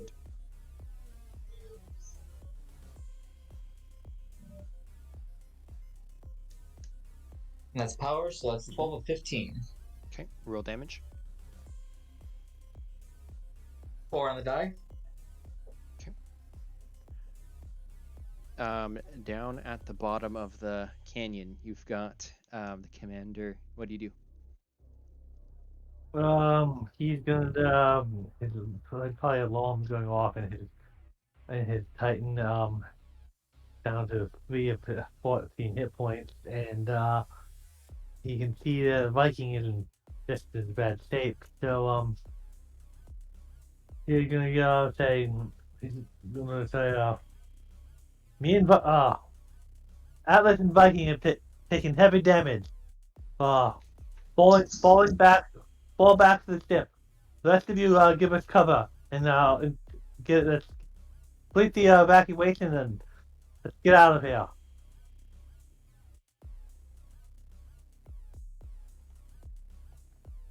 He's gonna start to climb and Okay. give Viking a move action.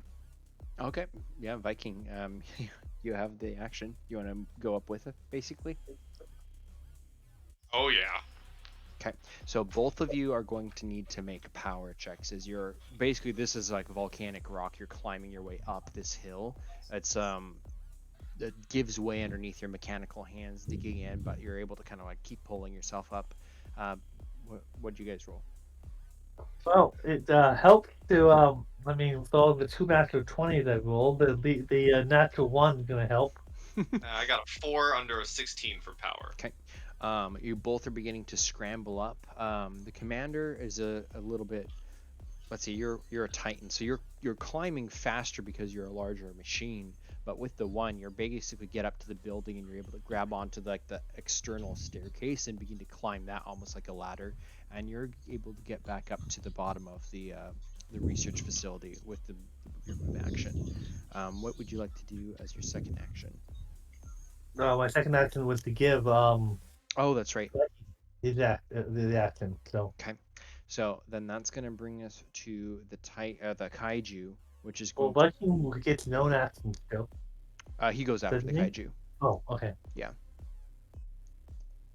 So the kaiju, wait, no, because you fell. Shoot, did I skip your turn last guy? Yeah, I'm sorry, Viking. You do get to go. My mistake, and I apologize. Ooh, okay.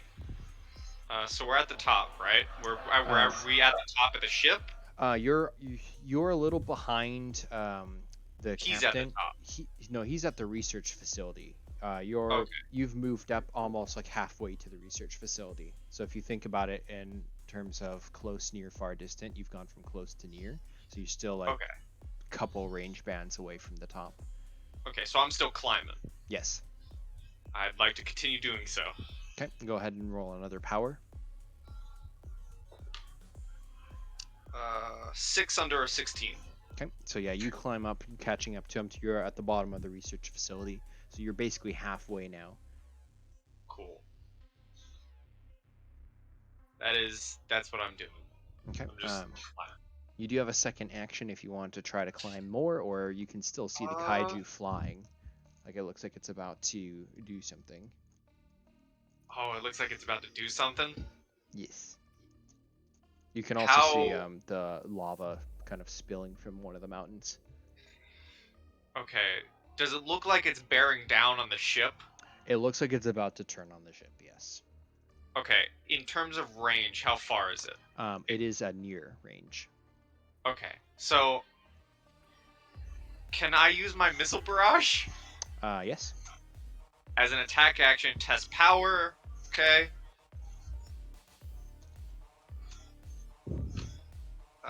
That is a 6 under a 16. Okay. Yep. I'll describe what this looks like and roll your damage. As 4 little vents open from the back of Viking Crusader and just unleash a salvo of rockets towards this flying devil. That's 4d4 damage. And I have to roll my reactor die. So I'm going to do the damage first. Add everything up. Okay.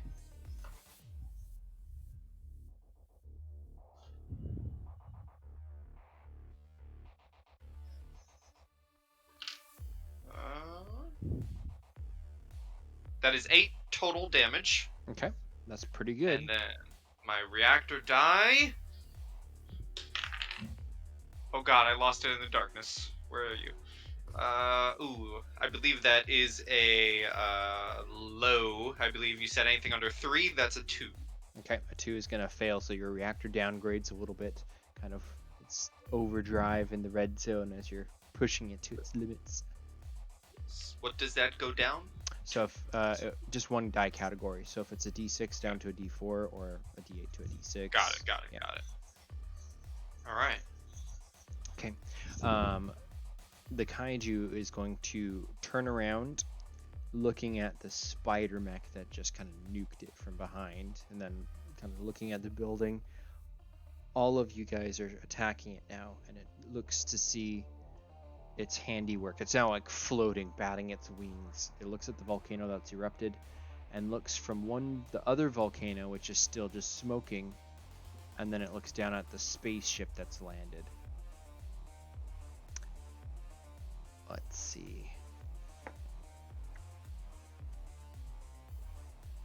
I think he's gonna go for the spaceship.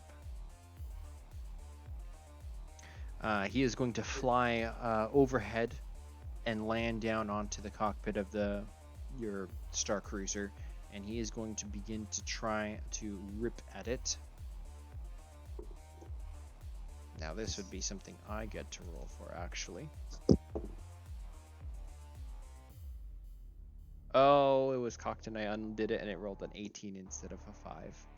So it rakes one massive claw against the view screen, like of the main cockpit area, and just scratches the glass, but it does not penetrate through. It roars in rage and will use its second attack to breathe its maw beam down onto it, and it will roll a mobility. And that does hit. The maw beam is going to do 1d12 points damage on the cockpit, which is 8. That's not great.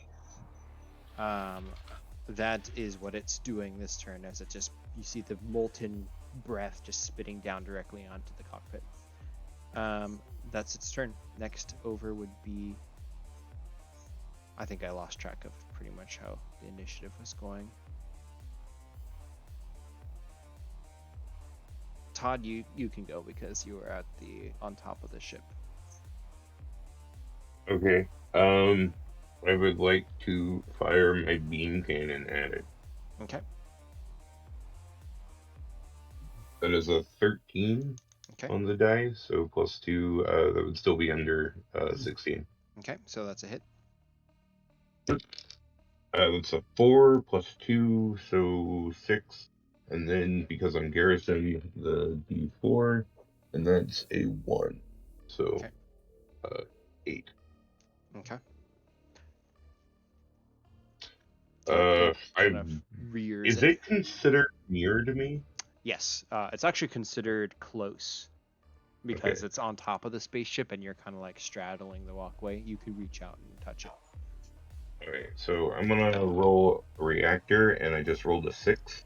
Okay. So, that gives you, I think, an extra ability. Yeah. So essentially, like, these like extra little vent arms on my mech come off that like convert the like overcharge of energy into like beams, almost like a porcupine, and it like does 5 damage to it. Okay.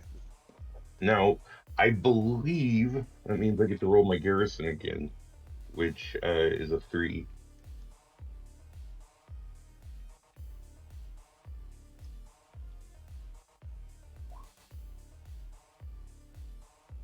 Did you say you add 3 to the damage? I believe so, yes. Okay. Because the garrison says anytime I would do damage, I get to add the D4. That's correct. Cool. Alrighty. So that is 2 attacks. So that is gonna go now to. Actually, that was only 1 attack. That was my reactor. Okay. So yeah. So you attacked, reactored to do why? Why did you reactor? So that I could attack again. Yeah, so that is 2 attack. Oh, I see what you mean. Yeah, so you still get to make your second attack. Yeah. Gotcha. So essentially, like, he grabs his like great sword off of his back that like unmagnetizes, and then like switch blades out, and then he goes for a swing. And that's a 13 +2, so that would still be under 16. Yep, hit. 2 +2, 4, and then garrison. That's another 2. So is that 6 more? Yeah. Yeah, this cut seems to like shear off a whole big piece of its tail. It rears and no longer spitting its maw beam down at the cockpit. It's like curling around, looking at you with evil intent. that, we'll put it down to Jigsaw's turn. Yes. I will get out my Comlock laser axe, and I will try to make an attack.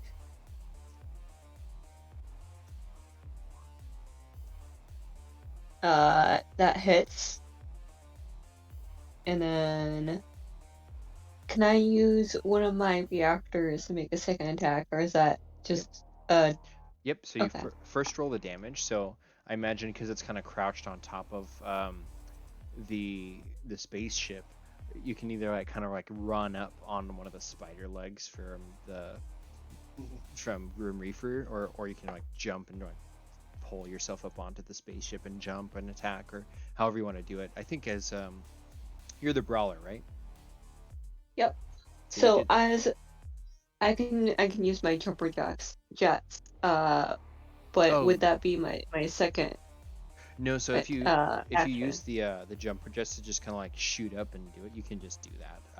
But yeah, for your reactor die, you'd roll that. So if that's a D6 or I forget which one you have. D6. You're right. Okay, so yeah, So 5. So that's fine. So you just kind of like jump and the thrusters kind of launch you up and over and you land on top of the spaceship. You bring your axe down onto it, well, I guess like its head or something, and you can On roll its head. damage. Yeah. So roll damage. You So pick the big that's one. D8. Yep. 8. And max damage again. This blow staggers it, and it kind of like drops to the ground a little bit, and you can see that there's this big open wound which is now spitting out. It's acid, so you will take 2 points of damage from being within proximity of it. You can take that off armor or your health. How do I do that exactly? You just deduct either 2 armor points, so that would go down to, I think you have 3, so that would go down to 1, or you can deduct it from your health, which you should have 8. I'll deduct it from my health. Okay. So that would put me at 6. So yeah, as you pull the blade out, it just kind of like spits out like this acid from the wound, which coats your view screen, and you have to like wipe it off, and it's all kind of pitted your armor or your actual hull. But yeah, so that's one attack. So if you want to attack again, is one of its wings already cut off? No. Okay. Well, I'm gonna cut off its wings then. Okay. So for your second attack, roll the reactor die. Oh, okay. 2. Okay. So your reactor kind of like pulses with energy as you begin to like swing your axe. You can still go ahead and make your attack, but your reactor die will downgrade to a D6. Okay. And go ahead and make your second attack. 19. Nope. Okay. So it like lifts its arm just to like block it, and the axe like goes between the fingers, and it just kind of like the nails come out and block it, and there's sparks go everywhere. But it catches the blade and kind of like shoves it aside, takes no damage. We'll go down to Viper, who's at the rooftop, still closer to the elevator, which you can see the elevator doors are about to open, and there's like another like 24 people, actually no, 48 people coming in. Real quick. So you said hit die? No, your reactor die.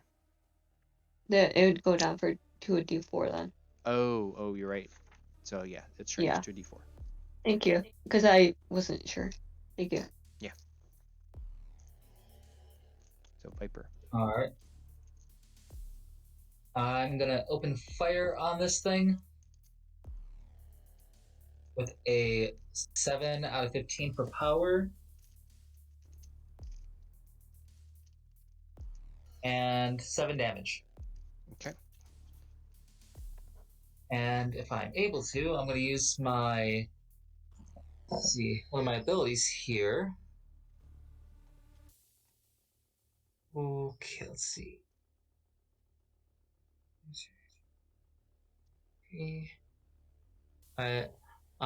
As an action, we'll use the reactor to do this To for do an what? additional thing. As a use action, choose a close mecha. Their reactor die improves by 1 step up to its maximum. So yeah, so you'd be able to do that to Todd, pretty much, because Skyfall just went up to the Jigsaw went up to the top of the mech of the spaceship, so he's not close. Gotcha. How is Todd's mech looking for that? Like, how's their reactor? I'm rolling a d6, but can that only go up to my maximum, or could it Only up to like the push maximum. me? Yeah. Okay, yeah, I'm at maximum, man. All right, then might as well use my reactor to make a secondary attack. Okay. If I can do that Go ahead and with roll. a nat 1. Okay. Your reactor sputters and fizzles for a No, moment. nat 1 for the power. For the reactor itself, let me roll that. Is that the right die? It's an 8 on the d10. Okay. So that is a pass, and then for you said it was a natural 1. We'll go ahead and roll your damage. 7 again.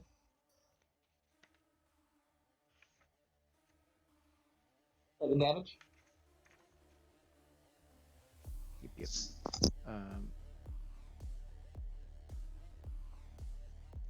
Okay. So that brings it to a complete 100. So the second shot, where do you hit it?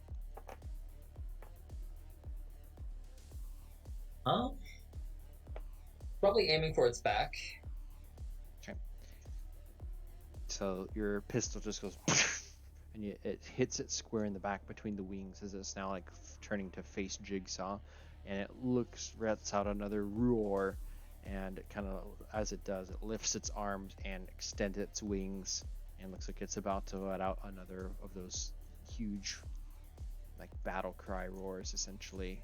But instead, it begins to fall backwards and lands heavily on top of the spaceship. It looks like it is down. So hit it right in the spine then. Nice. Okay. So that's 2 attacks. The captain and Viking, as you're still both climbing up, you can see the lava kind of spilling down the mountain at a pretty quick rate. The lava is now near, and you can see all this kind of like lava rain and ash is kind of spitting down over the station. What would you both like to do? First action is to climb. Okay. Go ahead and roll your power.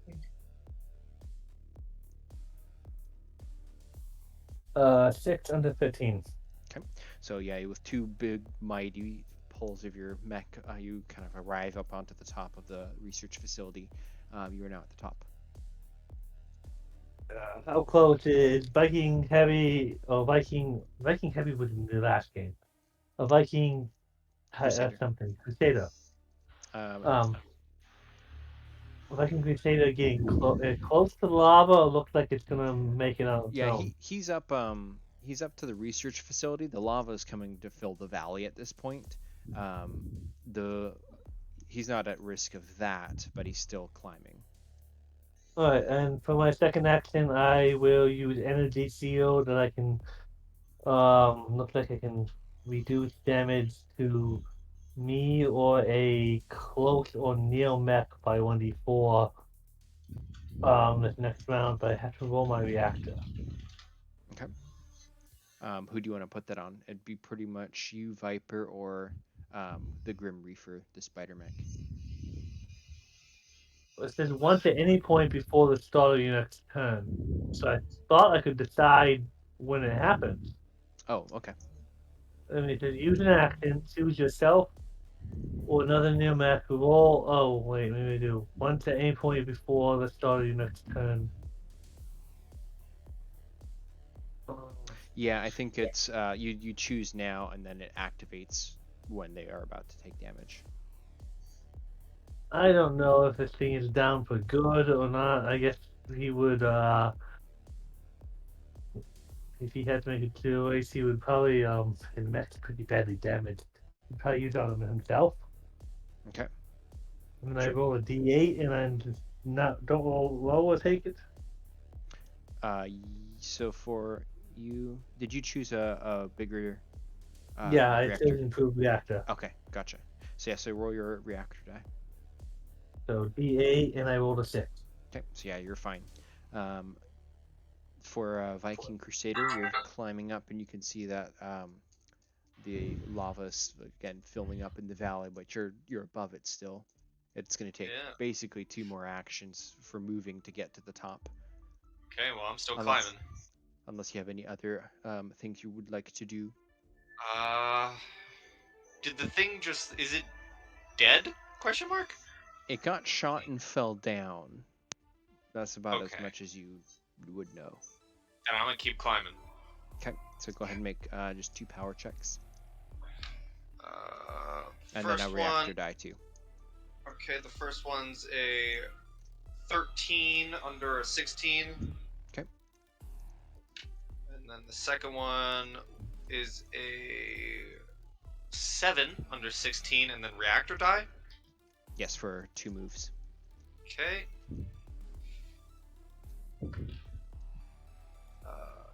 I got a 4, because I got a D4. Nice. That's enough to keep going.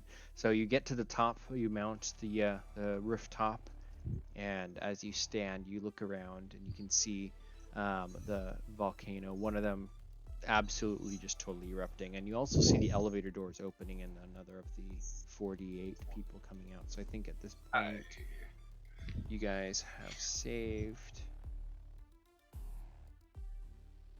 Hold on, 96 plus 48, so 144 out of the 200 scientists. If allowed, I would just hop on the intercoms and be like, "We got lava coming. We need to fasten this up quick." Okay. So on the top of the ship, what does Jigsaw do? You see this beast falling down, kind of backwards onto its wings, on top of the spaceship.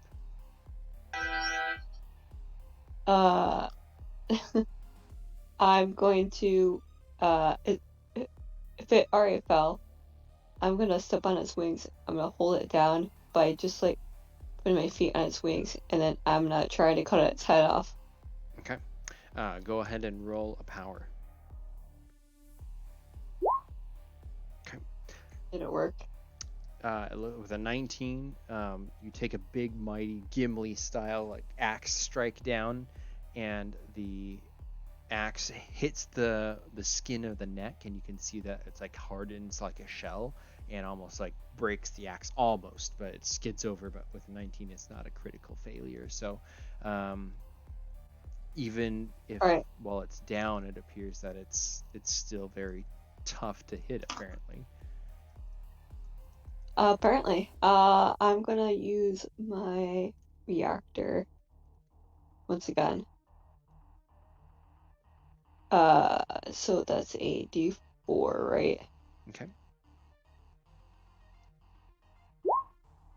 2. Okay. And this is to make your attack? Correct. Okay. So you lift the axe again, and then all of a sudden, your reactor kind of goes cold. Your arms kind of freeze in like this overhead pose, like you're about to strike down on him, and then immediately, like, your cockpit blinks black. All the lights go out, the console goes out, and then emergency red lights turn on, and you can see that everything illuminated in your cockpit is now with the emergency lighting. You have no power. Okay. Great. So while that is happening, you also realize that your comms would be dead at that point. On the top of the roof, everybody else who's kind of, I guess, the Grim Reaper can probably see because of the size of your mech, and then the Titan mech, and also Atlas can see a little bit of kind of what's happening. You'd be able to see him frozen up there. What do you all do? Oh, is it? Whose turn is it? We're out of initiative pretty much, so. Oh. What happened? So Jigsaw's atop the spaceship, kind of frozen in place with his axe, like about to like swing down to try to chop off the head again, but it seems to be kind of just locked. stuck. Viper will climb up there with the mech, and it's a core issue, right? It might be. You want to roll a power to try to climb up? I got 10 locked. That is a 10 of 15. Okay, so yeah, you kind of pull yourself up. You're a pretty lithe robot, and you're able to get up there, and you can see that, yeah, Jigsaw's mech seems to be like smoking from the vents pretty bad. All right, I will do my thing and try to fix it. Okay. So as a use action, you choose your close mecha, which now you're close to him, and you get to roll your reactor die, and then kind of like the 7. forced reboot.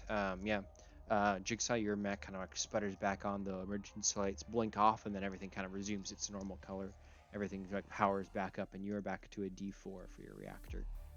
Just out of curiosity, can the engineers repair hit points, or they only fix reactor dice?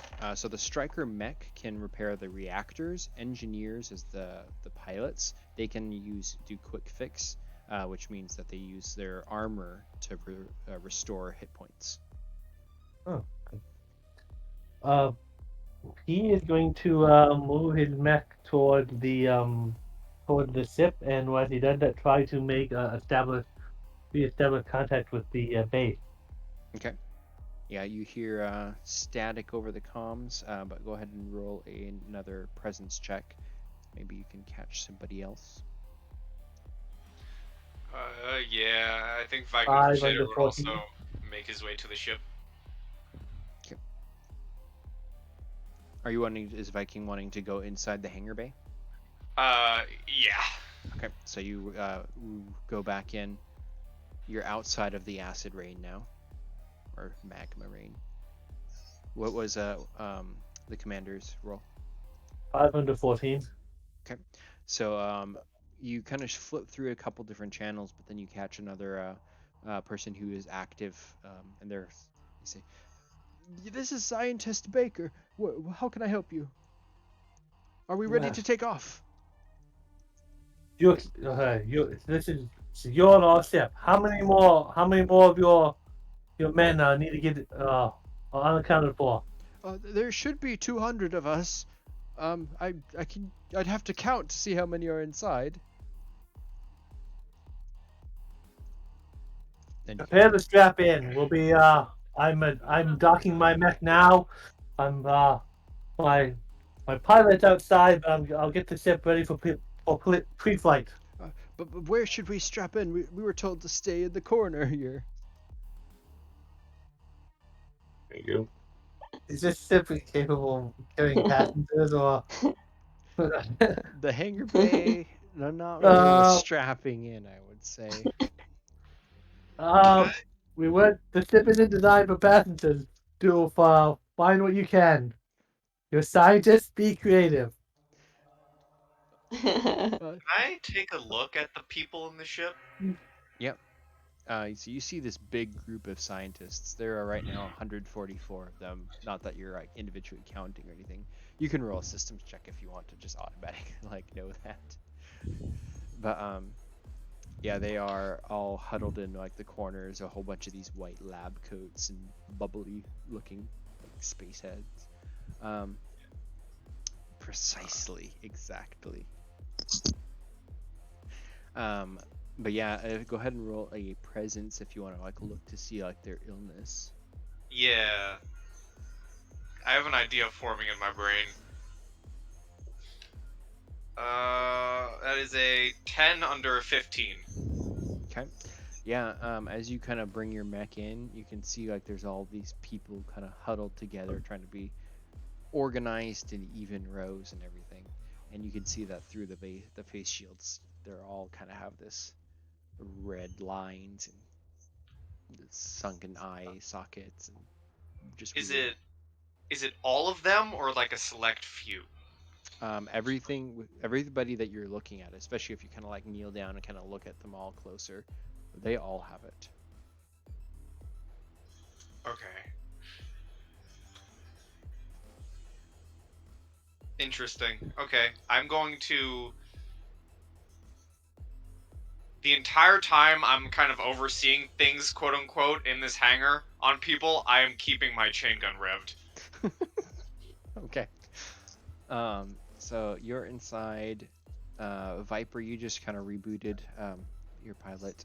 The captain, are you going inside the ship too? Yeah, he's going inside the ship, docking, because my reactor's fine, but that fall took that took a lot out of me. Okay. So yeah, you kind of come in and you can see Um, Viking there. is it possible to extend the energy field from the mech into the ship? What do you mean? Oh, for like your your ability with the energy Yeah, shield. Um, what are you trying to shield? just so I can reduce the damage to the ship by D4. I would say part of the ship. Like, are you Okay. like if you're wanting to do like the hangar or the the bridge or something like that, I would say a room in the ship you could.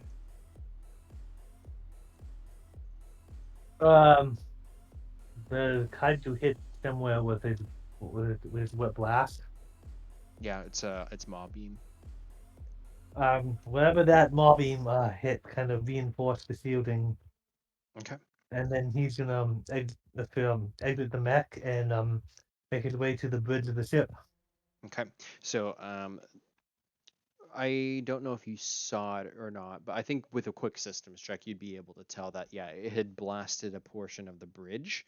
And so for you to have the shield work specifically on the bridge, it would need to be kind of within proximity of it, because I think it says it Oh, needs to be a close. okay. Oh, close or Oh, near. No, yeah, it would work because it's near. Yeah. So you could have it in the bridge, in the hangar, and still be able to reach out and shield the bridge. That would work. So yeah, as you disembark and you begin to run, you can see the scientists kind of just watching you silently as you run up to like the blast doors and the elevator. And you can kind of pass through. Once you go through the breach zone where you can transfer from wearing a spacesuit or not, you can go into the hallways, but they don't follow you. Back on the outside, the Grim Reaper, you're kind of you can see Viper and Jigsaw doing their thing up on top of the ship, but you also see that more of the rocks are coming from the lava, from the exploding mountain's just leaking out lava. The other mountain that's not exploding is like spitting out rocks, and some are inbound.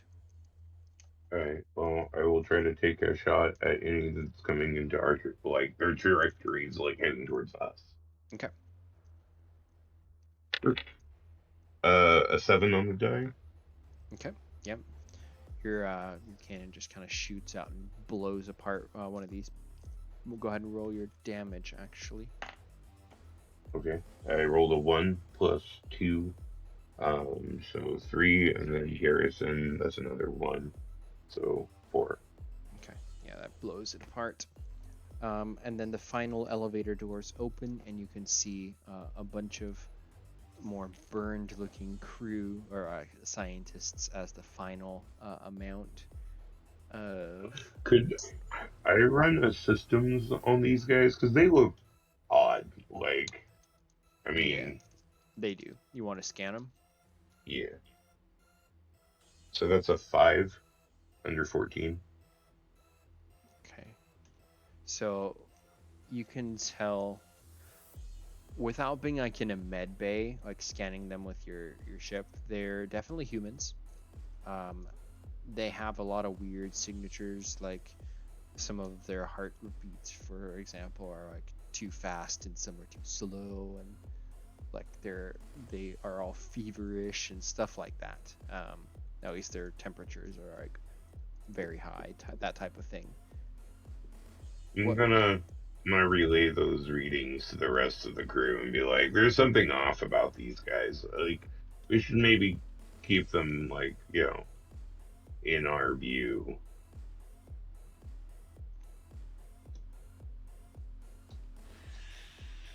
Okay. So the last elevator only has 33 people in it. Can I look at one of these scientists in the hangar, Mhm. still revving my chain gun. I am not dropping the rev. And I kind of want to just pinpoint one out and be like, "You there? What in the hell were you working on in there? What the hell flew out and attacked us?" Roll a presence check. Okay. Come on. That is a 6 under a 15. The scientist like points like, who, me? And like seeing you revving the gun, he begins to like start trying to like run across the hangar, but he ends up tripping and falling on his kind of like chest and sliding a little bit, and he like rolls onto his back. He's definitely, we keep pointing at him, and then he's like, don't shoot, don't shoot, we're just stunning the kaiju.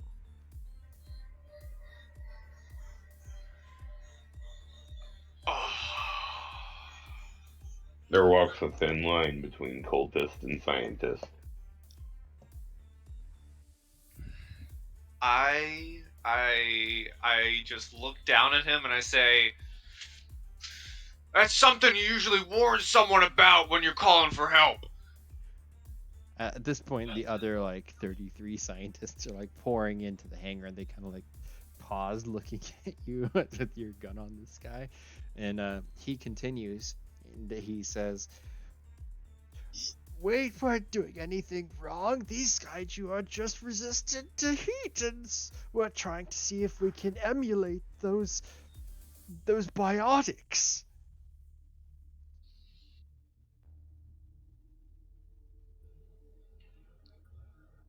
I'm not getting paid enough for this. And I cut comms with the scientist.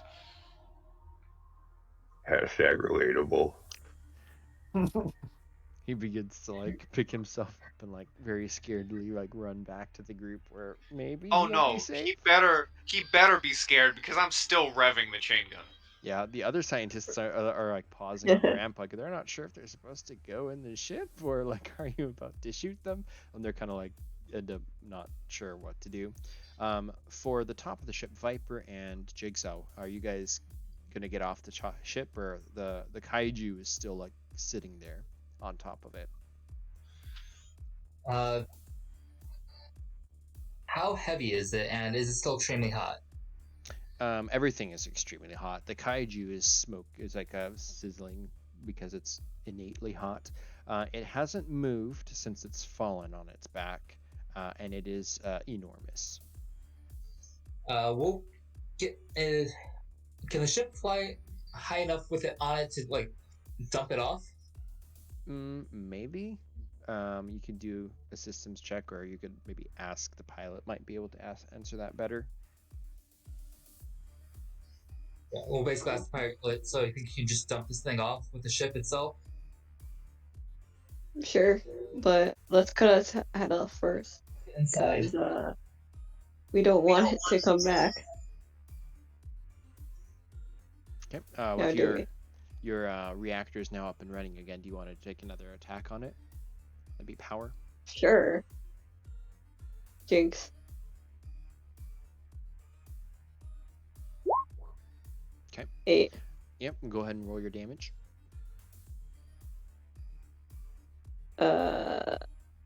Here. Look at my paper gun. While we're up there, I might as well boost on the reactor one more time. Okay. Go ahead. Is it a? On my reactor? For the brawler, your damage dice at 8. Okay. Sorry. Okay. So 5. Yep. So you slam your blade in with 2 hands this time, puncturing it through the neck, and begin to just kind of like cleave through it. The head is so thick, it takes several strikes. But at this point, the scientists are all kind of like inside. There's no more coming out. What does Grim Reaper do? Are you wanting to still remain in your mode, or? Does it appear that we're going to be leaving anytime soon? That would be a question for more of your teammates. Yeah. I believe I said something about us getting out, you falling back and getting out of here. Well, Yeah. if that's the case, then yeah, I would de-garrison at that point and start heading back to the ship to, like, reattach or whatever, or at least help with getting the kaiju off. I'll like scrape it off with my great sword or something. Okay. Yeah, just roll power I for was that. just gonna kick it. You want to both roll power? 5 on the dice. Yeah, that's enough to dislodge it. So with your like spider appendages, you kind of like shove it, or if you don't even touch it, and you're using your sword. Between the two of you, the decapitation takes longer and harder than you expect, but you're able to do it. And then dislodging it with the three of you, you're able to kind of like get it to roll off the ship. It kind of falls down. Or do you shove it towards the mountainside or towards the cliffside? That actually reminds me, because I'm de-garrisoning, I gotta roll a reactor. I rolled a 1. Okay, it shrinks down. Yeah, so I have a D4 now. Yeah, if we've gotten it off, I'd just be like reattaching to the ship. Okay. Do you want to go on the mountainside, shoving it off on the mountainside, or are they cliffside though? Oh, cliffside maybe? Because like if cliffside, maybe there's a river at the bottom, that would be satisfying, I think. There's a river of lava. Oh. So towards the mountain then, I guess. Okay. So yeah, so it kind of hits the ground, not too far down really, but again, it's decapitated and dead looking, and yeah. The ship you're able to dock back in. Viper and Jigsaw, are you wanting to go in the ship now?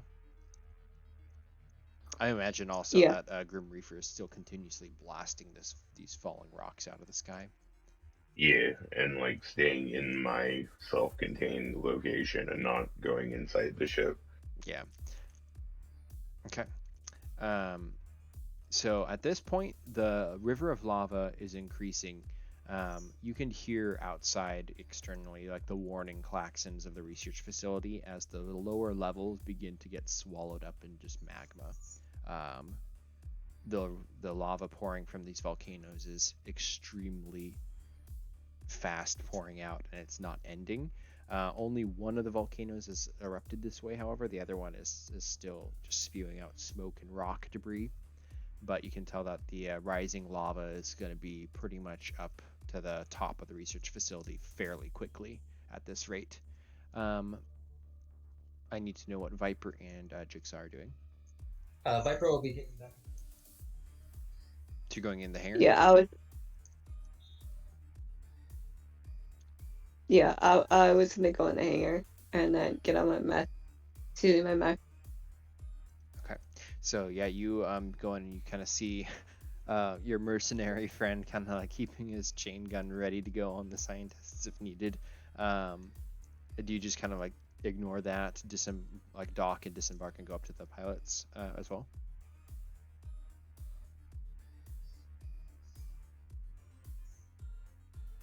Ooh, sorry. You. Oh. I'm gonna tell him to slow his roll for it now. Like, secretly. Okay. And then go up to fly. Okay. Viper, what are you doing? Probably stick on the mech for now. Okay, so you're still in the hangar but docked, or are you just in the hangar, kind of same as Viking, just kind of right on standby? On standby. Cool. And fun fact, Viking absolutely ignores that and does not slow his roll. Now, I've been waiting for this one, but for the captain, Atlas, you're now in just kind of your normal suit, and you kind of open the doors to the cockpit, and inside you see like just burning everything. The comfy old chair is on fire. The hole in the ceiling is allowing kind of like this acid ash or like flaming lava rain to kind of like spitter and spatter all over the consoles. It's extremely hot, even in your pilot suit. If you're exposed too much to this environment, your flight suit could fail. but it looks like the cockpit is pretty wrecked. What do you do? Is it space worthy, or if we be sucked into the vacuum of space if we got into space? It is definitely not space worthy in the cockpit. There's an open hole in the top where like the lava rain is starting to like drip through. It could possibly be like if the systems are in good condition, you can have the AI pilot it, but it's in no condition for like you guys to be in here flying it yourselves right now.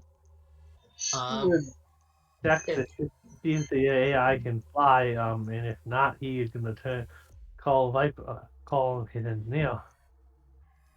Okay. So the consoles are pretty much too hot to reliably touch. If you want to try to do it at risk of your flight suit, you can do so at a systems check.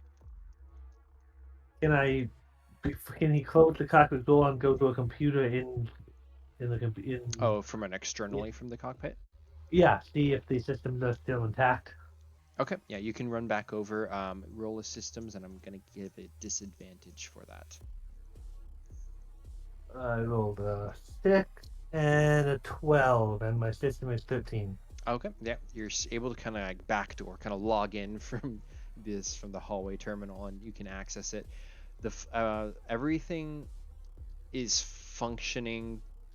It's just taking commands and everything is going to be incredibly difficult without the cockpit. But if you can just get the AI turned on, then you should be good to go. To do that, Is it not on? I thought that was what they said. Okay, so it is working. It just needs to be turned on. and you actually did have the AI turned on. So yeah, it would be giving the AI commands, which for logged in from this, you would now be able to do. So yeah, if you wanted to just take off, you would be able to do so. Is everyone docked?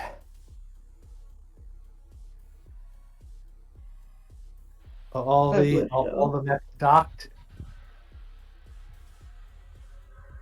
I'm staying in my mech. Adrian? So I believe that everyone's supposed to have been docked in, so you would know that the Grim Reaper Spider Mech is docked from the outside like normal. Viper, Viking Crusader, and Jigsaw would all be docked within the hangar. Jigsaw, being the pilot, would be probably rushing up right now, and then the other two should be docked within the hangar. In actuality, Viking Crusader and Viper check the camera, like the cameras, and seeing that everyone's in the hangar bay. He will go. I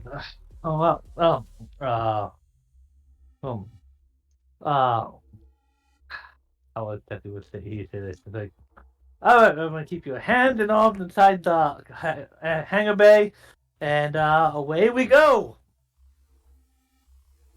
Okay. And there's a rumble as the engines kind of lift off. The repulsor lift the ship above the top of the mountain after a couple of seconds, and the view from the hangar bay, you can see just this volcano erupting in plain sight from you. And as you begin to take flight, the cockpit is seeming to take more and more damage from the lava until you kind of break above the surface, and at which point it stops getting inside and just kind of immediately cools as you kind of exit the atmosphere. And once in space, the cockpit has to be completely sealed off, and that would be kind of the finale of the Eruption Extinction game as your ship kind of floats into space.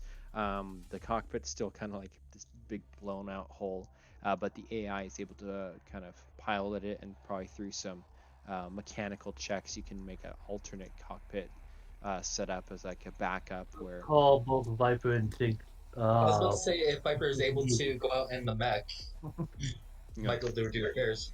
Try to go do repairs. Sure. So go ahead and roll a. Actually, before you do that, what are you doing with all of the scientists in the hangar? Okay. Out of the hangar into. Before they move them out of the hangar, the vet is going to like mad dash from like the breach like like hatch access Mm-hmm. from his mech to the cafeteria, grab as much food and rations as he can, and then like run back and just squirrel inside of his mech. Fantastic. Go ahead and roll a presence check for your final roll.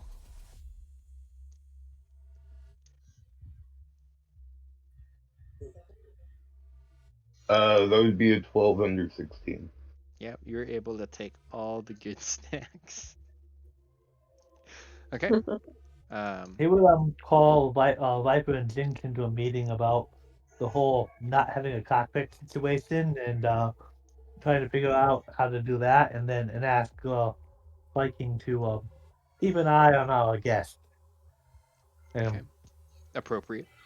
Are If you, I would have asked, why am I blanking on Voodoo 2? And Voodoo's away from his comms at the moment, so getting next. Voodoo? Oh, for that was Grim Reaper. Let me put that. Yeah.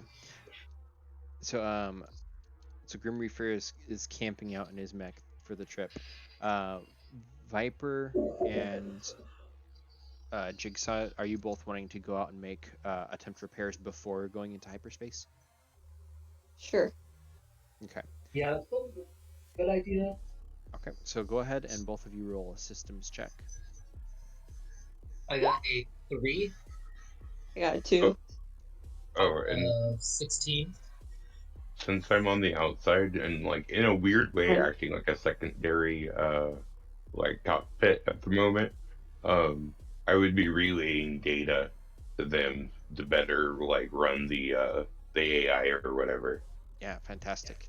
And for the repairs, it's kind of like one person in, one person out type thing. You're able to slowly like patch over the cockpit to get it closed again, and from there you can pretty much try to limp in, or you can go back into like atmosphere of the planet to try to make further repairs or what have you. But that will all be completed. What do you do with the scientists? All right. You go down with Viking. It's like, all right. Well, and if you can probably tell, we're not very happy with this situation now. I expect a full briefing of what the hell happened down there. Okay. For that, would you like to make your final roll be another what's it called? Presence check. An 8 under 14. Okay. So what you find is that actually who's missing a roll? Did everyone get a roll? No, I think you're missing a roll. Yes, I am. Would you like to roll systems for me, as you can scan them while you're in the hangar Sure. this whole time? Why not? That is. What is that? I believe that is a 3 under an 11. Okay, perfect.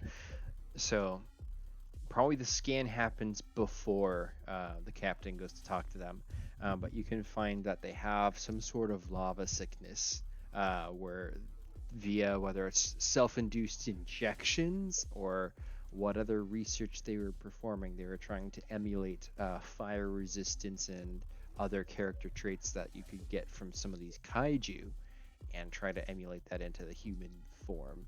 And because of that, they've gotten this very ugly fire sickness, and they are now very like prone to cold as well. So now being in space, they're all like shivering and like huddled up and like feverish and very, very needing help, essentially. When the commander goes to talk to them, they will reveal that the research lab was trying to research how to kind of fuse those things into the human form, and so everybody was mandatory infected with this kind of serum dosage that was taken from a captive kaiju which they had held in the bottom of the lab. However, what they didn't realize was the kaiju was able to control some of the geothermal like I don't know, heat signatures and cause the volcanoes to erupt. And with doing that, it was able to break itself free. And that's when they sent out the alarm and the call for aid.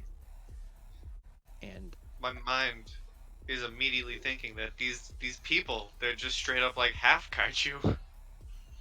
Are you mad? You're the researchers. Even if your research was sound, you don't. You would you voluntary test subject. You don't perform it on yourselves. this research was not approved nor condoned by anyone they worked for. However, And you can uh, definitely sense like them they were kind of like kaiju cultists a little bit. as he's yelling at them, you're out of your mech, right? Yelling at them. Yes.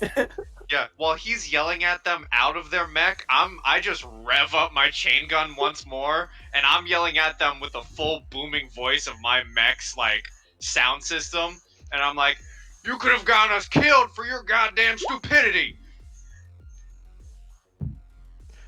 And Yeah, we you probably should have mentioned the raging kaiju in your distress call. no one would have come. Just they have a full blown mech yelling at them, and he's yelling at them. We're all yelling at them. Some of them are starting to cry and like really be scared and sad and no, yeah, they're just a wreck.